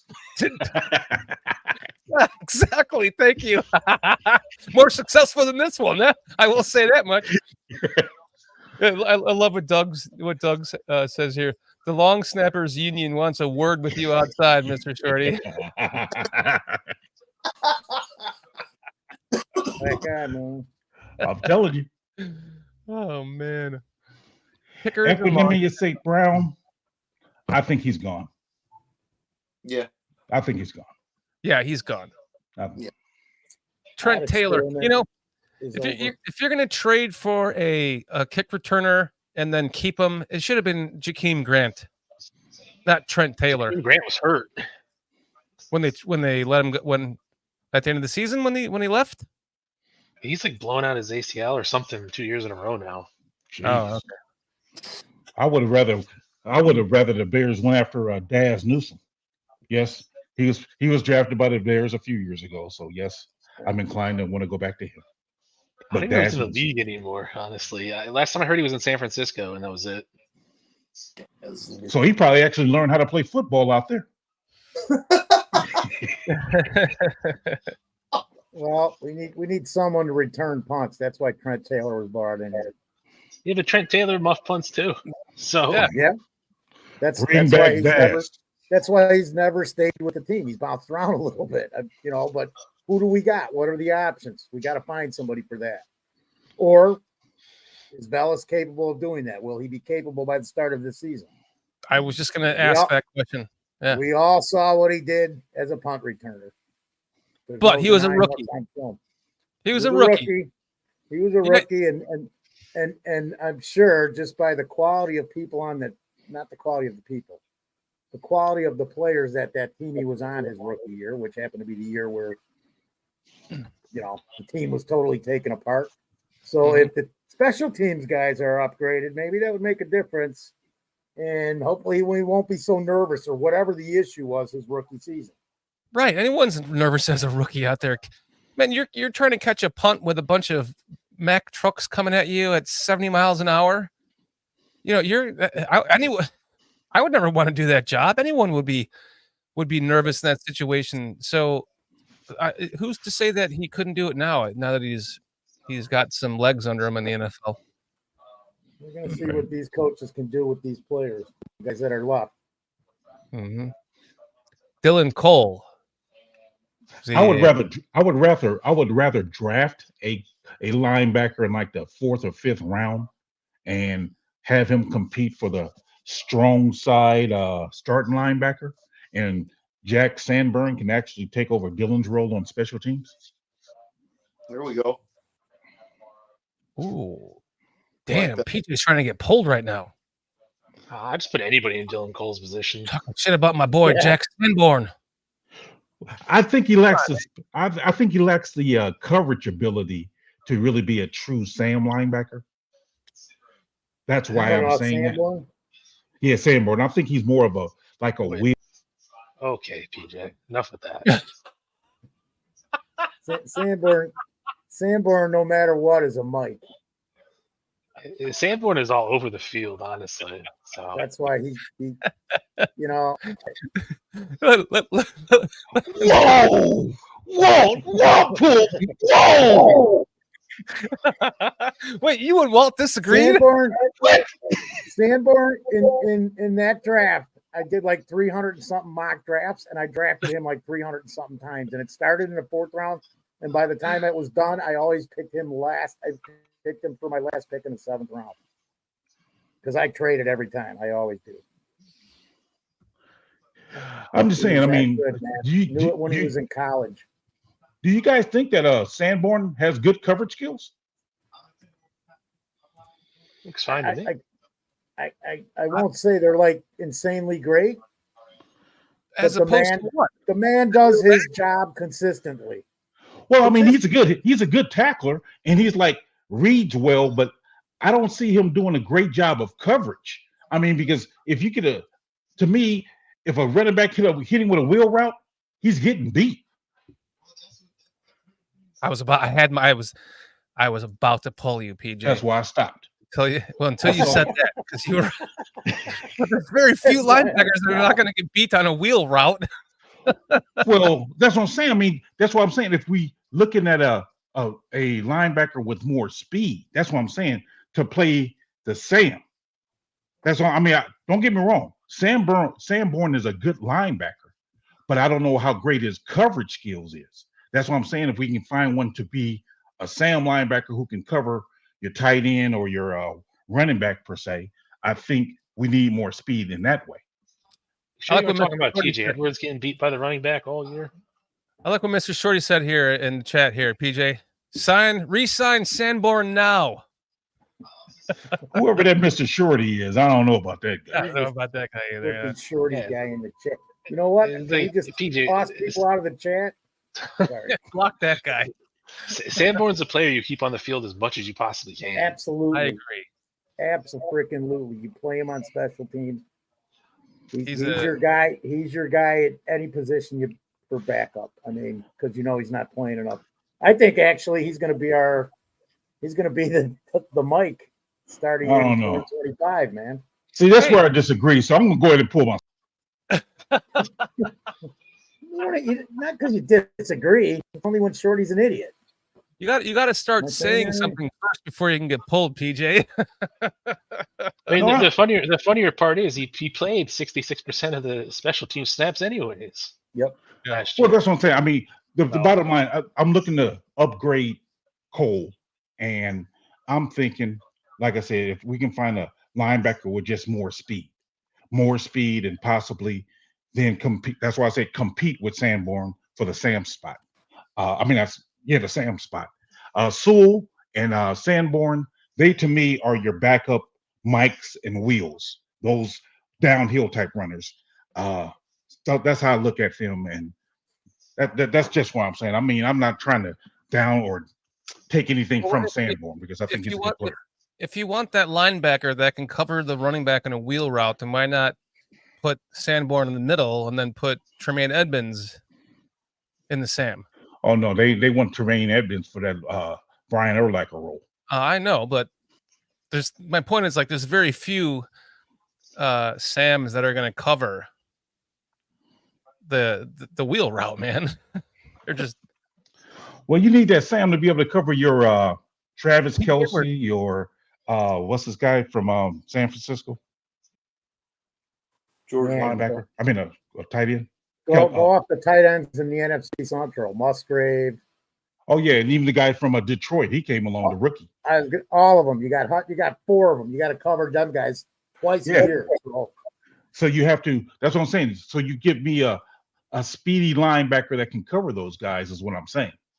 And I just wonder about the speed of Sanborn because I think he only ran like a 4.5 something, if I'm not mistaken. Butkus was slower. Yeah, I mean these guys are fast. So thanks, Mo Beerman. You Kittle. I get it. Yeah, Laporta. I get it. With Sanborn, my good thing is this: he's that 8 to 12 yard guy where you can count on him for that. He's going to get that. I agree. I agree. Into another problem. If we got to face Kelsey all the time, you might as well just throw a big safety on him or a big cornerback. And that's honestly what I was thinking, converting that boy out of the college. I think in Miami. What was his name? The 6'5" strong safety, I think in Miami. They predicted him to go in like the 4th or 5th round. I saw his measurables and freaked out when I saw how big that guy was. Yeah. They got him like strong safety. They predicted him to go like the 4th or 5th round or something like that. I'm like, man, if we can get him, make him our Sam for the instance of guarding these tight ends like that, that's where I'm at. We had that guy a couple of years ago. I forgot who he was. His name is James. What's his name? James something? No, I think it was an undrafted free agent of ours, or maybe like a late round draft pick, like 2 or 3 years ago. No, I'm talking about the guy that's in college now. His name is James something. I think his name. But we had someone like them. We had that guy on our team. Is my point? Like I think it might have been under Nagy. God, what was his name? He was a big cornerback. He's talking about Bush, are you? No. After Bush, everyone was comparing him to what's his name from the Seahawks at the time? Chancellor? No, the other Sherman. Yeah, they were comparing him to Sherman. I forgot what his name was. My brain is.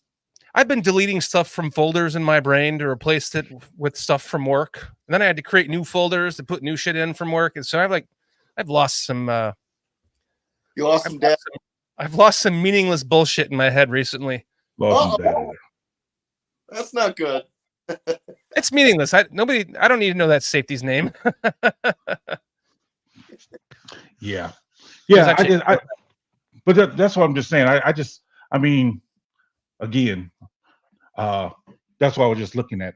A strong safety converted to like a strong side linebacker that could play and to keep up with that speed. All right, we're getting down to, I think Mooney. It's fitting that he's here on the last of the list because nobody really. I mean, Josh Blackwell. I think he might be worth re-signing just because he hasn't played that bad. He hasn't played that bad. Joe Reed. He hasn't really played. Well, when Blackwell has played, he has played well in replacement of. Yeah, so he's a good depth piece. Joe Reed. He was on injury reserve all year. But Mooney. Let's talk about Mooney. Let's talk about Darnell Mooney. I will say this. Bye. No, I want to keep Mooney. I want to keep Mooney if he's cheaper than any other third wide receiver that I'm going to bring in. That's how I'm viewing him because I'm listening to this guy on the podcast, Adam Mason. He does a good podcast. I listen to him, and he wants to bring in the guy that played with DJ Moore, Samuels, Curtis Samuel. Curtis Samuel, yeah. And he's saying that Curtis Samuel is going to require like a salary of about $11 million. So if I can get Mooney cheaper than that, I'd rather go with Mooney than bring in Curtis Samuel. Okay. I'm gonna draft 2 wide receivers in this draft. Absolutely. And both of them are sons of Hall of Famers is the 2 I would draft. If we can get them. One in the first and one in the third. Rice is gonna go in the third. That's what they predicted. Wow, he jumped up the board. Yeah. In like a week, he jumped up the board. They saying Had him that going in the fourth. Everybody because had they him say going that early fourth. You're saying he might go in the third now. Yeah. Yeah, I mean, I'm trying to find a world in which Darnell Mooney remains a Bear. I just can't find it. Well, it depends on what Waldron has planned for him. If Waldron tells him, hey, I can see you with a role like Tyler Lockett or is it Smith and Jigma that's there with them too in Seattle? Was that who was there? So, I mean, if he's talking to him and like that, because again, I'm not trying to break the bank. I'm not. If I'm trying to find a cheaper route, being my slot receiver, because my slot receiver, look, I'm not trying to break the bank with you because I'm paying more and I'm playing these other positions. So draft my big wide receiver, Marvin Harrison Jr. Give me a slot where Mooney and Moore can alternate in the slot. Sometimes Mooney in the slot, sometimes Moore in the slot. But yeah, that's the route I'm going. I'm wondering what happened with Mooney. And is it the Getsy thing? Because there was a lot of times where Mooney was open and just didn't get the ball thrown to him. Either he chose DJ Moore over him or he just didn't see him. But to go from his like best friend on the field, I mean, they were everyone was before DJ Moore got there. You know, we were all talking about the what him and Fields had built together the year before. Right. So for him to come out last year and just drop a freaking sour, rotten egg on a season in a year when we thought he was going to take a step forward, he took 2 steps back. I mean, couldn't block. He wasn't blocking. He can block, but he wasn't blocking. He was dropping balls. Some were overthrown. Some were not thrown to him at all. But I just wonder where the disconnect happened between Justin Fields and Mooney, and I'm wondering how much that has to do with the game plan, with the offensive play calling. I want to know what you think, Chips. Where are you stand on Mooney with this? You know, bringing this all up, their friends and whatnot. I think disconnect was when DJ Moore came. I think Mooney had it in his head that he was the number 1 freaking receiver for the Bears, and when DJ Moore came in, I think that freaking just hit his ego in a way that he just didn't. Unfortunately, he didn't recover from, and just didn't have a good year. Just like he's saying he's not blocking, stuff like that. That tells me that's a guy that doesn't care. Yeah, that's a good point. I mean, he might have lost some of his hope, right, for the future with this team. Yeah, I think he got a little shot to the ego, man, that he wasn't prepared for. Well, I mean, he started off the year as supposedly being in the slot because you had Claypool playing the X. I'll be right back. And then once Claypool went through his thing, they then put Scott in the starting lineup, and we never truly had an X. And maybe that was part of the disconnect because you have your number 1 receiver and Moore, and then you don't know which one to go to in Scott or Mooney, because which one's playing the slot, which one's playing the X. Yeah. Yeah, that's a tough one. And PZ brings up a good point. PZ says Mooney worked best in the middle of the field, which Getsy refused to use because he didn't have hardly any of his players going in the middle of the field. Here's some other things, and hey, Bear Truth 9 and who's it, Black Belt Ben? Thanks for popping in here, guys. So with Mooney, it's everything you guys are talking about. It's a combination of more coming in, the injury. That's right. Remember Danger. earlier during the beginning of the season, the first 5-6 weeks, Peach, we kept talking about critical mistakes from everywhere. Mistakes, just offensive linemen not pulling, missing one of the blocks, or running backs not running in the right lane, receivers running the wrong routes. Well, early in the season, I think Mooney was having problems with the routes. He even said that like maybe week 5 or week 6 where he ran a route from last year, Right. So, and I think somebody mentioned about him not using the field properly. These are part of the mistakes that I was talking about. I'm sure you were too, Peach, when we were saying the running backs hitting the wrong hole, receivers not running the right route. These are the things that really hurt this team immensely throughout the year. We watched it every week. So between all that and then Mooney getting frustrated and venting maybe stuff he should have pulled somebody aside and said stuff to, it was aired and it was known. So that even furthers the disconnect. Now you've also got Moore in the picture, and Moore's been, you go look at the percentages, he's the guy who's catching the ball 98% of the time when it's thrown to him. Yeah. And then guys start dropping. You get one here, one there. It's like, yeah, it's a terrible head game for everybody on that field because we had it. We had Mooney for the Chargers game. That should have been a damn touchdown. He never went out of bounds. He was never touched. Tunyon dropping the ball. There's 10 of them. There's 10 of them if I could go back and name them all throughout the season that just cost us huge offensively. So the disconnect is there. Now, can that be repaired is the question. That's the question right there. That is the question. Can that be repaired? Is Mooney even as healthy as he should be? Should more be looked into the injury? Is his injury 100% healed or 98, whatever it's going to be? So there's too many variables in this. But you combine them all together, and that tells you where you're at. As of now, no. But I could see if possibly they work something out. But I'm more of the guy that's going, okay, you know what? We might not get both those guys you want, Peach, but let's get one of them and another good receiver or a great receiver in Rice or, right. There's plenty other wide receivers out there. Those I've been looking at. There's probably about 18 guys I would take.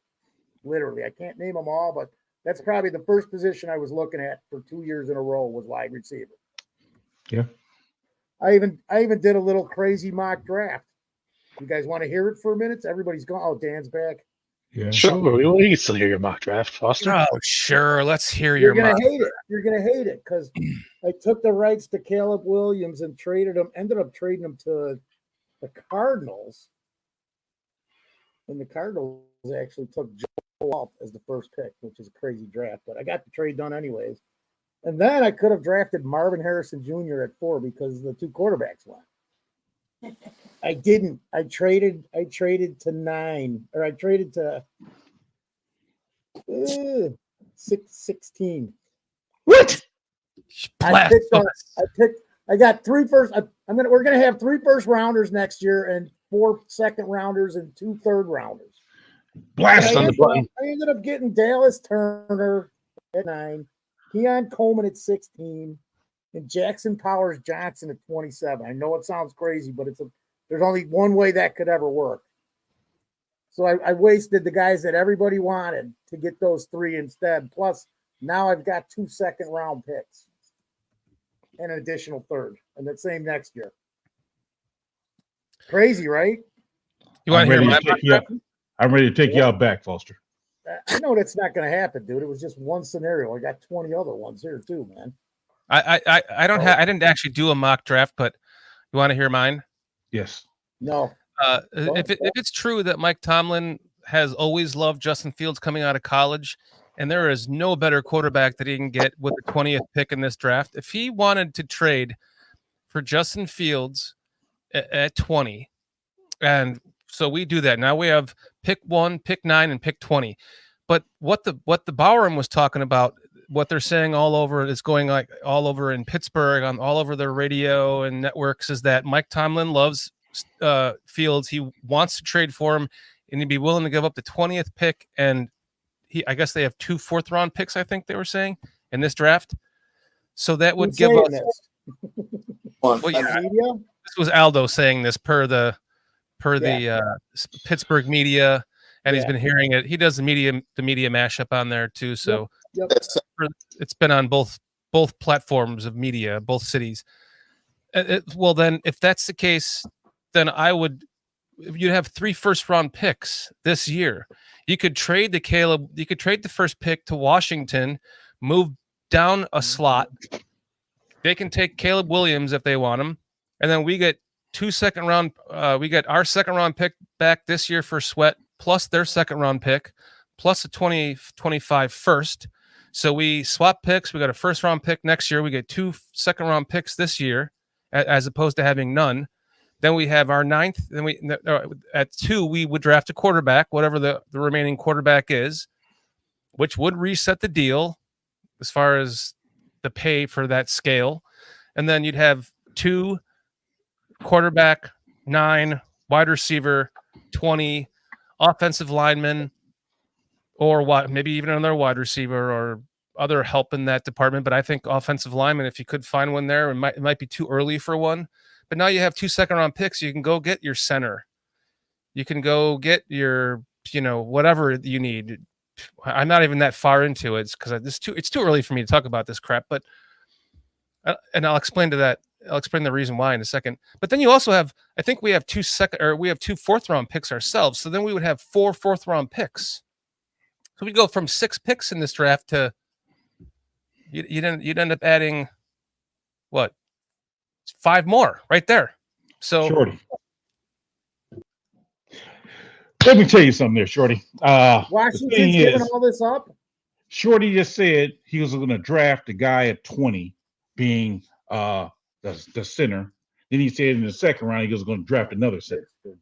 Shorty, we don't need that. I said offensive line. Oh, okay, you're right. But you said trade Fields, so we're not doing that either. I listen. I'm personally, I'm in the camp of trading, of swapping, getting MHJ. Then I don't know. We'll figure out what happens at 9. But I mean, I think that they're going with. I think Shane Waldron, I've said it a million times, means they're keeping Fields. But just the idea of adding another first-round pick, I don't know. It's kind of intriguing. Tempting. It's something to think about. Tempting. It is tempting. Tempting. What's up, Brian Gilmore? I mean, I'm trying to find the actual transcript of this Mike Tomlin comment, and it's just Adam Schefter on the. Muted. Yeah, I should also quantify that. Looking at it, it's just Adam Schefter talking smack. I'm just going off of hearsay. Yeah, I just wanted to see the. What see the actual comment? What if Dallas wanted to trade? You got to go back to January because I brought it up in January. It was on a Steelers site where they actually had him on it. He didn't come out and say that, but it was. I mean, you totally knew. And this was brought up even in December about him. Because if you remember, we even talked about him coming here as coaching 4 or 5 weeks ago because of that. Well, actually, you guys brought it up, and I told you that he's liked him. He's on him. And he's not going to get any quarterback better at number 20 if he did make that trade. If that trade did happen, I came up with another scenario in my head. What if Dallas wants to move on from Dak Prescott? No, they're not going to give up a 1 for Fields, though. I don't see that happening. Dallas? No. If they wanted the first pick in the draft, they might at 20 though. I don't. But just more food. Anywhere I've looked, except for a couple of mainstream media guys, that's the only place you see the first round pick. I was trying to do stuff with the simulators that don't even do it. You can get a second. You can get a second round. I'm not saying it couldn't happen, but I just can't. You never know. Walt was saying something, so Yeah, no, StreamYard kind of exploded there for a second. No, all I was saying was I was looking into this Tomlin comment, and it's just Adam Schefter, talking on the Pat McAfee show. So it's not really coming from Mike Tomlin's mouth, and he's not the first coach to say I like Justin Fields in any way, shape, or form. So The Pat. it's just people making a mountain out of a molehill on this one. Fortunately, I don't see the point in trading him even for like the 20th pick. It's just you're getting picks to get picks, and it's a waste of time. right. I think What if Dallas listening- wanted to give us 3 first-round picks in the next 2 years but if you look at what Kevin Warren said, for that first pick? he liked Not Fields, but the first pick. he liked what we did last year. And so with that number 1 pick, if we can somehow trade now with Washington, get like a first this year, first next year, 2 seconds this year, then now you're at the second. Now you're at number 2. If you're willing to give up Marvin Harrison Jr., then you can possibly trade down with Atlanta, get a first next year, get a first this year, get a second this year, probably even get a third this year, because they're trying to get Jaden Daniels. So now you're at 3 first-round draft picks next year. Then if you're now at number 8 and number 9, then you can trade your number 9. You draft somebody at number 9. I mean, at number 8, whoever. Then you trade your number 9, move that down a few spots. You can still get even more picks. And I can see that happening. It all depends on, like I said, whether or not you want to give up that possible Marvin Harrison pick. And I even if I'm trading with let's say I trade with Washington, get that haul, and then New England, because they're worried about me trading with Atlanta, so they want to move up. But I would tell New England in the trade offer, my offer would be, okay, you're gonna have to give me first, your first this year, of course, then give me your second, give me your third, maybe your 6th next year. However, if the person you draft gets more than 15 receptions, you owe me a first-round draft pick. That'll be the condition. If the person you draft gets more than 15 receptions, that's going to ensure that you're not going to draft Marvin Harrison Jr. You're going to go get a quarterback. But so that'll be my caveat. Okay, I traded with you, but if the person you draft gets more than 15 receptions, you owe me another first. What if the Bears traded with Washington, swapped picks, got all that jazz, and then Dallas comes along and they're like, we're done with Dak Prescott. We want Jaden Daniels or we want Drake May at number 2. Would it be worth getting 3 first-round picks out of it, like a 25, a 26, maybe even a 27? They're going to be higher pick. I get where you're going with that, but they have Trey Lance, so what's the point of trading to number 1? I don't know. I mean, what is Trey Lance? I just think that, and Walt said this a long time ago, and it's been stuck in my head ever since Walt said this. When you have a Marvin Harrison Jr., do you really want to pass that up? I mean, that's what I've really been wrestling with, because that's why I'm only thinking about realistically trade with Washington.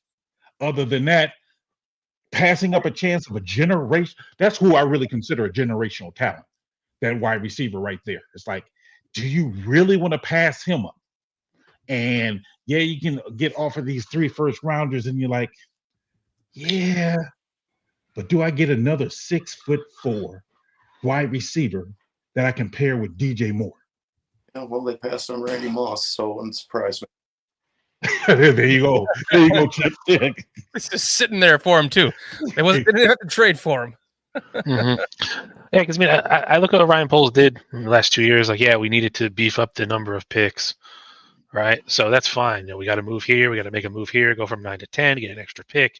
That's all understandable. You're to the point now where you have to take the player, not just make a move for the picks. Yeah. You have enough picks. You're going to run out of room to fit all these guys eventually. Yep. And all these guys are going to come up for contracts too. You got to remember that. Yeah. So there's that, and like I saw, Black Belt Ben there was putting the 4 and the 27 pick. There's no way the Cardinals are coming down unless they're taking a quarterback. It doesn't look like they are Right. at the moment.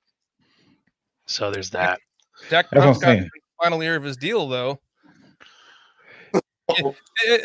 Tony said, I want picks, and I do want picks, and I know they would be, if they did trade for a quarterback, the Dallas being that, if they did, they might not necessarily be in the late teens, early 20s for the next 3 years, but even if they were, and the Bears had the 15th pick and the 20th pick in the next 3 years of the draft, you can always use those to move up to get someone who's, you can move up higher to the third, fourth, fifth pick or something for a player that maybe there's a big tackle sitting there next year or something. And you have the bullets to do it with, per se. I think that Bears have to, and I say have to, take one of Marvin Harrison Jr., Malik Neighbors, or Romeo Duze. They have to take one of them. I think they just in this first round, they're going to have to take one of those receivers. I just believe they have to do that. Yep. And look at what. Go ahead, Chips. I said that would be nice if that happens. That would be real nice. And look what happens when you give Justin Fields weapons. You give him, he's helped develop Cole Kmet, became a go-to. DJ Moore, go-to. Mooney proved he was maybe a little bit too small for that position. Whether it gave up or not, maybe it was just the better target. So you add a Marvin Harrison Jr. to his repertoire. We all know what he did with those receivers in college. Yep. So you're only doubling down on what he can do with that talent. Yes. Mm-hmm. It's going to be very, very interesting because next week we have our guest is Glenn Morgan is joining us again. Big friend of the channel. Yes. We loved Glenn Morgan. He loved hanging out with us, and he has been wanting to hang out with us again. And we are changing our schedule next week to Thursday night at 9 p.m. Or Wednesday. Or, I'm sorry, to Wednesday night. We always do Thursday. We're changing our schedule next week to Wednesday night at 9 p.m.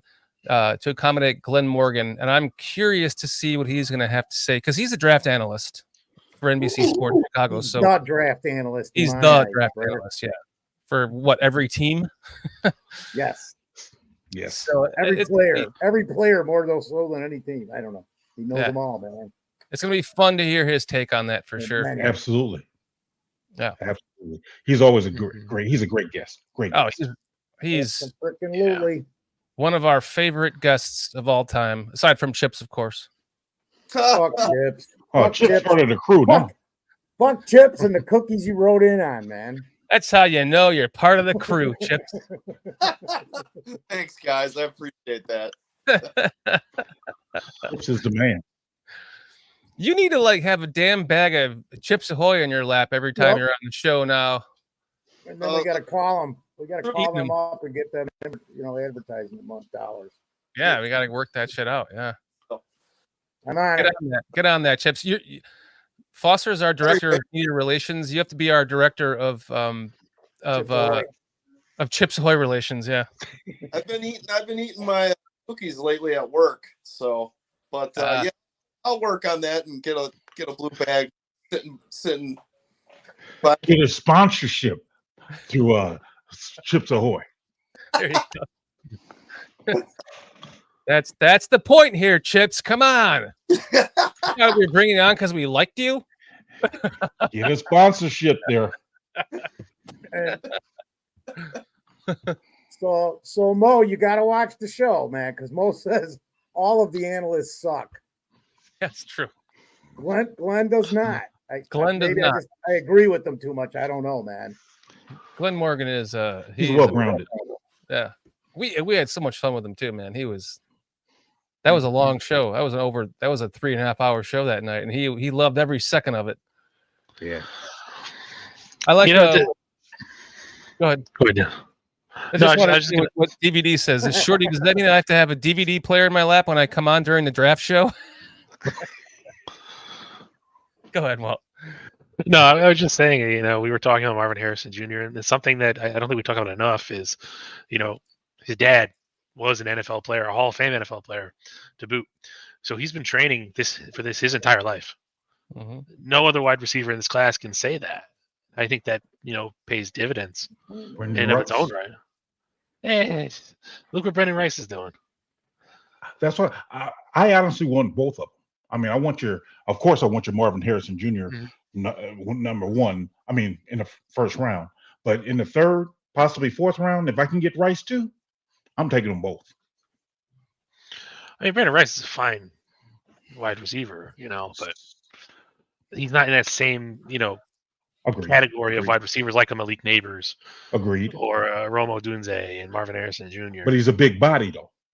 He's a big body. He used to the limelight, per se, because he was playing, just for the fact of who he is. So I don't think the pressure of being in Chicago will get next to him because he's already lived in that limelight, per se. Mm-hmm. And he's 6'2", I think. Decent speed. Yeah, he's listed as 6'3" here, but I mean, we all know that they've inflated him. Look at Xavier Legette; he was listed as 6'3", came in at 6'1". Yeah. So I think he'll be. I think he'll be. Because he won't be come in and be like the guy, being Rice, but I still like him. I like what I've seen out of him. I really did. I like what I've seen out of him. Yeah, I mean, Rice is kind of falling into that thing where I have a Keon Coleman. Like I like Keon Coleman. He's definitely has the measurables, but his production in college has been sus at best. Yeah. Yeah. We expected a bigger year out of him coming out of coming from Michigan State to Florida State, was it? Mm-hmm. So yeah, I expected bigger numbers, but I mean, he wouldn't be bad either. I mean, as a second guy, but because I think I can get Rice in either the third or the fourth, that's why I'm liking him. And as far as quarterbacks, to your point earlier, Shorty, our third quarterback, I'm liking that Florida State quarterback. He got injured, Travis Jordan or something like that. I like him as a developmental quarterback in like the fifth round. Oh, now the Bears are open quarterbacks. You know who I like as a developmental quarterback? Tyson Bagent. He's your backup. He's a developmental quarterback. Guys, there goes Shorty trying to be calm over here, bringing up Tyson Bagent any chance he gets. Hey man, if the kid can just develop some arm strength, well, let's see what happens. Hit that weight room. Well, his crossfitting would suggest he might not be able to develop the arm strength, but who knows? He might be as strong as he can be, but who knows? Hey, he can have a serviceable career. Look at what's his name? Kyle Orton. He had an okay career. That's enough said right there. Well, that was a good show, guys. We do have to get going though because I have to get going to bed. Yes. The work calls in the morning, and we're talking about the draft right now, which we need to save for next week. Yes. With Glenn Morgan. So guys, appreciate everyone who joining us tonight. Black Belt Ben, Cliff Victoria, Mo Bierman, Ant Moss. Help me out, guys. Who's also Brian Gilmore? What's up, Brian? Man, thanks for hanging out with us tonight. Raging Oracle. Doug Van Dorn. Mo Bierman. Plank, if Plank's still here. Plankster. Black Belt Ben, is Black Belt Ben new to the show? First time chatter? I don't know, man. I don't want to talk about him. He knows Black Belt. Yeah, we're not fucking with you, Black Belt. But thanks for joining us. I don't know if we've seen you before, but if not, thanks for hanging out with us tonight. We hope to see you again. Doug Van Dorn. Linda Foster, STC, Bear Truth 9. AC Adam. Mr. Mayhem. Tony Moy. Tony. Could always use some more of some Tony Moy eyes. STC and Evie Bear Down Davis. In the huddle, Chicago. We did say Raging Oracle, right? Yes. I think You so. did now. Well, you did now. Bear Truth 9. Bear Truth. STC. Oh, Mr. Shorty joined us tonight. Laz. PZ. Jay Grizz. Steve Grunwald. What's up, Jay Grizz? Tony Moy. Great to see you again. And you've been here in the last couple of shows. We appreciate you. Chips Ahoy Thank you, boy. sir. Who the hell is That's- that bastard? Who? Dang. Oh, never mind. Foster? Oh, that fucking guy. Yeah, him too. He must be hanging out with Mr. Shorty too much. Oh, Matt Kedro. We missed Matt Kedro. What? I didn't see. Oh, man, was I he? missed it totally, Oh. man. What's up, Matt? Yeah. What's up, Matt Kedro? Sorry we missed you, man. Sorry you missed your kids. So Who else yeah, we got here? Leonidas was here earlier, I believe. Yeah, we saw Leonidas. So yeah, we appreciate you guys very much in the chat. Thank you very much for joining us, choosing to spend your Thursday evening with us. Appreciate it. We do appreciate it. Without you guys, Absolutely. I mean, we do this. There you are, Matt. What's up? What's up, Kez? Good to see you, my friend. Steve Grunwald. I know, Steve, you're on the East Coast or the West Coast, so you're getting a little bit late. We apologize for tuning out kind of whenever you hop in with us, but yeah, we'll see you next Wednesday. It'll be at 9:00 p.m. Eastern time next Wednesday. 8 Central, with 6 Glenmore. Pacific. 6 Pacific for you. And Black Belt says he says, yes, sir, I am a black belt. Well, let's not piss that guy. That's good to have. That's good. What degree black belt? Oh, Ooh. now you're getting specific, huh? Now you're getting into the weeds of it. Brown. And what discipline? No. You got an ass kicker. Yeah. No. Cliff's eating a fucking T-bone at 11:30. Of course you are. Yeah. Wouldn't be a normal Thursday. Would not be a normal Thursday night if Cliff wasn't making or eating something. Oh I was gonna say that's pretty much normal. Cliff making food at like 10:00 at night. Yeah. And it's Yeah. not look. I gotta be prepared for the next 4 days, boys. It's almost 11:30 where Cliff is, man. Yeah, he's got a T-bone on. A T-bone at midnight. It's not even like a little like a 6-ounce fillet. It's a freaking T-bone. It's a Hey, New York strip and a fillet with a bone in between. that's what I like about this show. We got some characters. Well, I tell you, we got some characters. I don't have time to eat, he says. I'm the same way, Cliff. I usually don't eat until I eat a late lunch, so I usually don't eat dinner until like 8:00, 9 or 8:30, 9:00. So Well, somebody just eats Chips Ahoy's. yeah. Good for them. Hopefully it's the blue bag. What's wrong with the red bag? You don't like the chewy one? Well, I'll tell that person. If it ain't the blue bag, you ain't eating Chips Ahoy. Okay. So wait, hold on. Wait, what's wrong with the red bag? What a guy forever, and all he ever says is it's blue bag only. It's the original. Yep. Others are just impersonators. Aren't you upset at how the original blue bag Chips Ahoy chip cookie has turned into like the size of a silver dollar? You should be upset about that. No. It's the same. What bag are you getting, man? When we were kids, the Chips Ahoy chips were like twice the size, They were dude. It's like bigger. the Big Because Mac you were bar. small, Dan.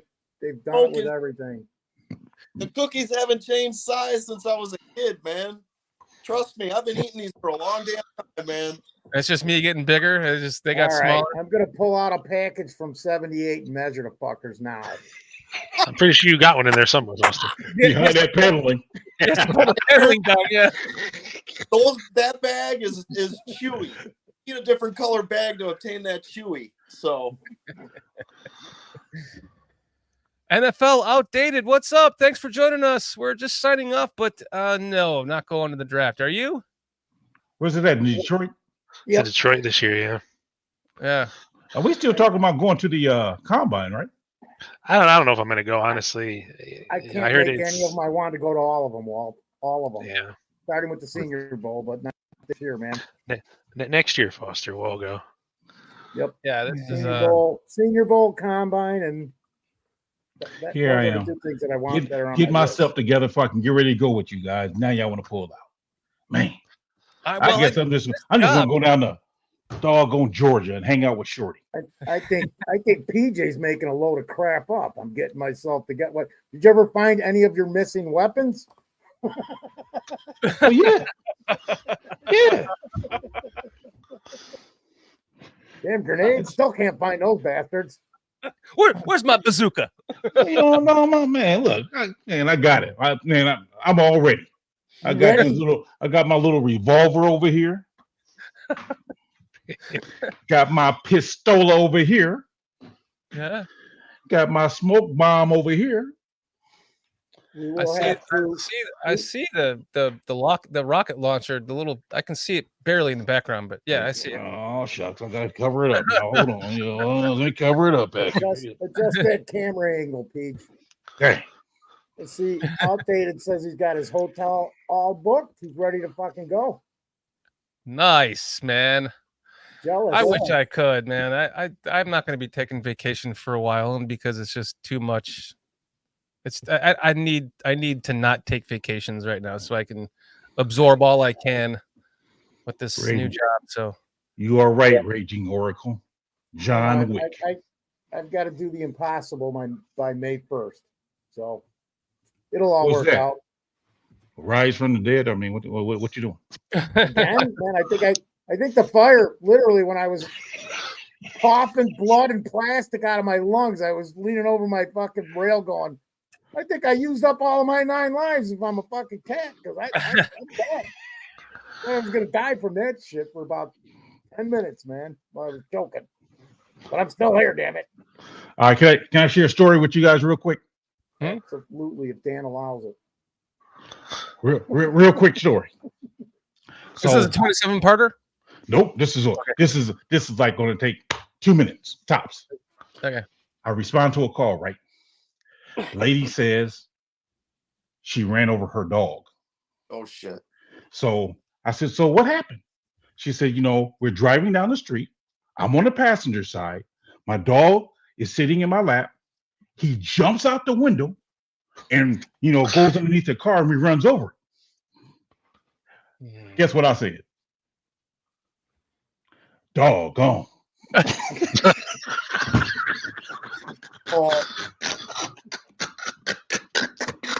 And it was, man.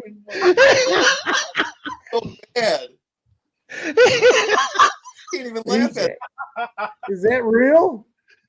I said that for real.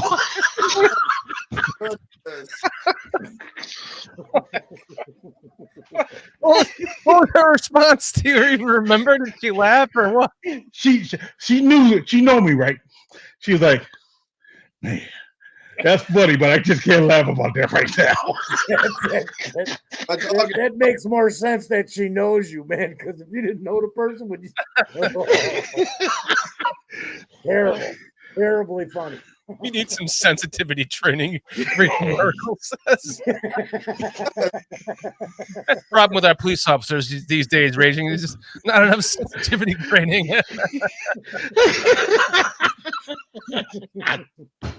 True story, man. True story. I kid you not. You upset my dog with that joke, man. Huh?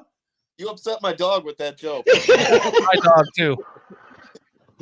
Dog just looked at me and went, oh, man, now we're going to get feedback. Are those dogs going to be in their own video combating PJ's statement there? Hey. You got to do that as a mock. PJ, I may be old, but I don't want to be doggone yet.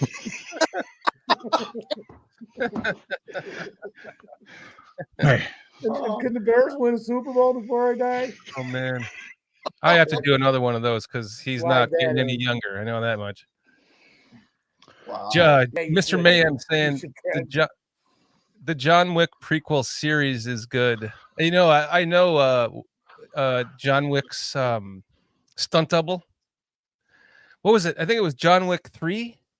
That scene where John Wick got run over by the car. He got hit by the car and rolled off the windshield. Yeah. I was at a wedding with him, and we were talking, and I said, so how many times have you gotten like hit by a car? And he goes, 6 times yesterday. Wow. About that scene in the movie. It's like every time I see he's no longer John Wick's, or he's moved on to bigger and better things, but so he's no longer getting hit by cars. But every time I see like the first 3 John Wicks, whenever I see the stunt scenes, I can tell it's him and not Keanu Reeves. That's the weird part. Wow, that's pretty cool though, man. Yeah, it's not fun getting hit by a car. Yeah, No, I I can't did. imagine. I did it twice. I wouldn't recommend it. Yeah, All right. it's not fun. Remember the scene where he fell off of the when he fell off of the roof and he hit like the scene was awning? if he went from awning to awning to awning to awning to awning to awning. Yeah. That actually happened. He actually did that scene in real life. It wasn't any CGI. And the moment before, like the day of that he was going to do that scene, he found out one of his friends passed away in a scene very similar where he had to jump off of something, and so he was like terrified to do that scene. Wow. But he still did it anyways, and he killed it. Jeez. Oh, you need to go to that sensitivity training too, buddy. That was a major faux pas. He nailed it. What didn't he on the way down in that scene? Oh my God, that was a fucking insane scene, man. Yeah. Yeah, And it it was. was all set up for him to Well, like. Dude, actually freaking did that. That wasn't CGI, No, it was real. and he's Wow. still. He's still alive, yeah. And you know what's funny? We had a huge Halloween party. It was actually 2016, the night that the Cubs won the game to go to the World Series, and I was all freaked out because I was like, we've had this party planned for months, and now it's like the final game. The Cubs go to the World Series, and all these people at our house, and I don't even give a damn. Yeah. Little did I know that was like the best damn party ever because everyone was so into the Cubs. It was on the screen the whole time, and everyone was. But he was there, and he had a broken leg, and he had broken his leg by rolling his own golf cart on his free time. He did. So he did that scene, Jeez. but he broke his own leg on a golf cart. breaks his Man. leg. Does that All scene. All Oh he my had to do was practice rolling out of it once, and he didn't do it until he did it the first Oh, time. for his sake, he lied to people and told a different story of how he broke his leg. Cause Exactly. you know what I'm saying? That's You what do my wife and I. John Wick, and you're on your free time golfing, and you break your leg. Like what? My wife and I kept saying the same thing. It's like he there's no way he told everyone that worked he broke it Yeah, right. at a golf cart in his backyard. All right, well, let's wrap up the show here, guys. On that, it's been a great show.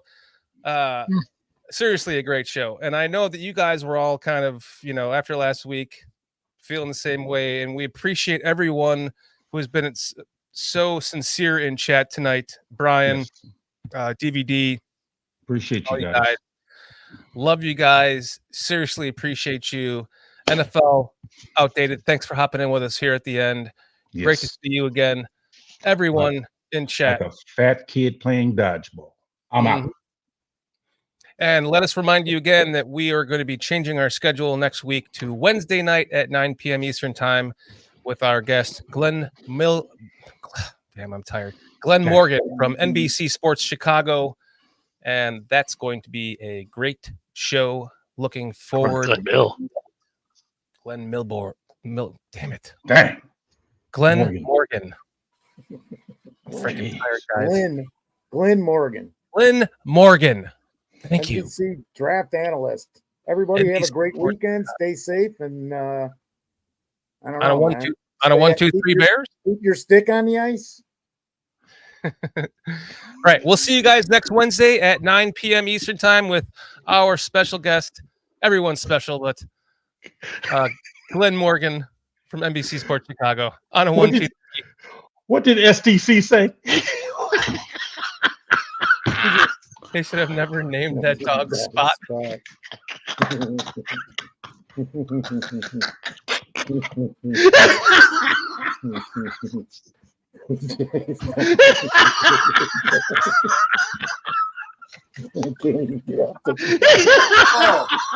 Oh!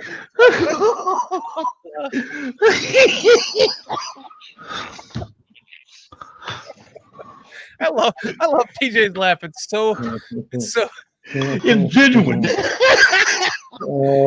makes me laugh. That's when you know you got a good laugh. You got a Yeah. laugh. Just laugh. Yeah, you got a good laugh. Yeah, if your laugh makes other people Really laugh, does. yeah. Infectious.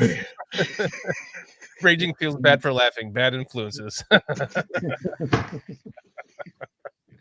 That's a good one, though. That's a good one. That was a good You one. guys got to admit, that's a good one. That was a good one. Absolutely. All right, guys. We love you in chat. We'll see you next Wednesday at 9 p.m. And let's give it a 1, 2, 3. Bears. 1, 2, 3. Bears. Bears. Or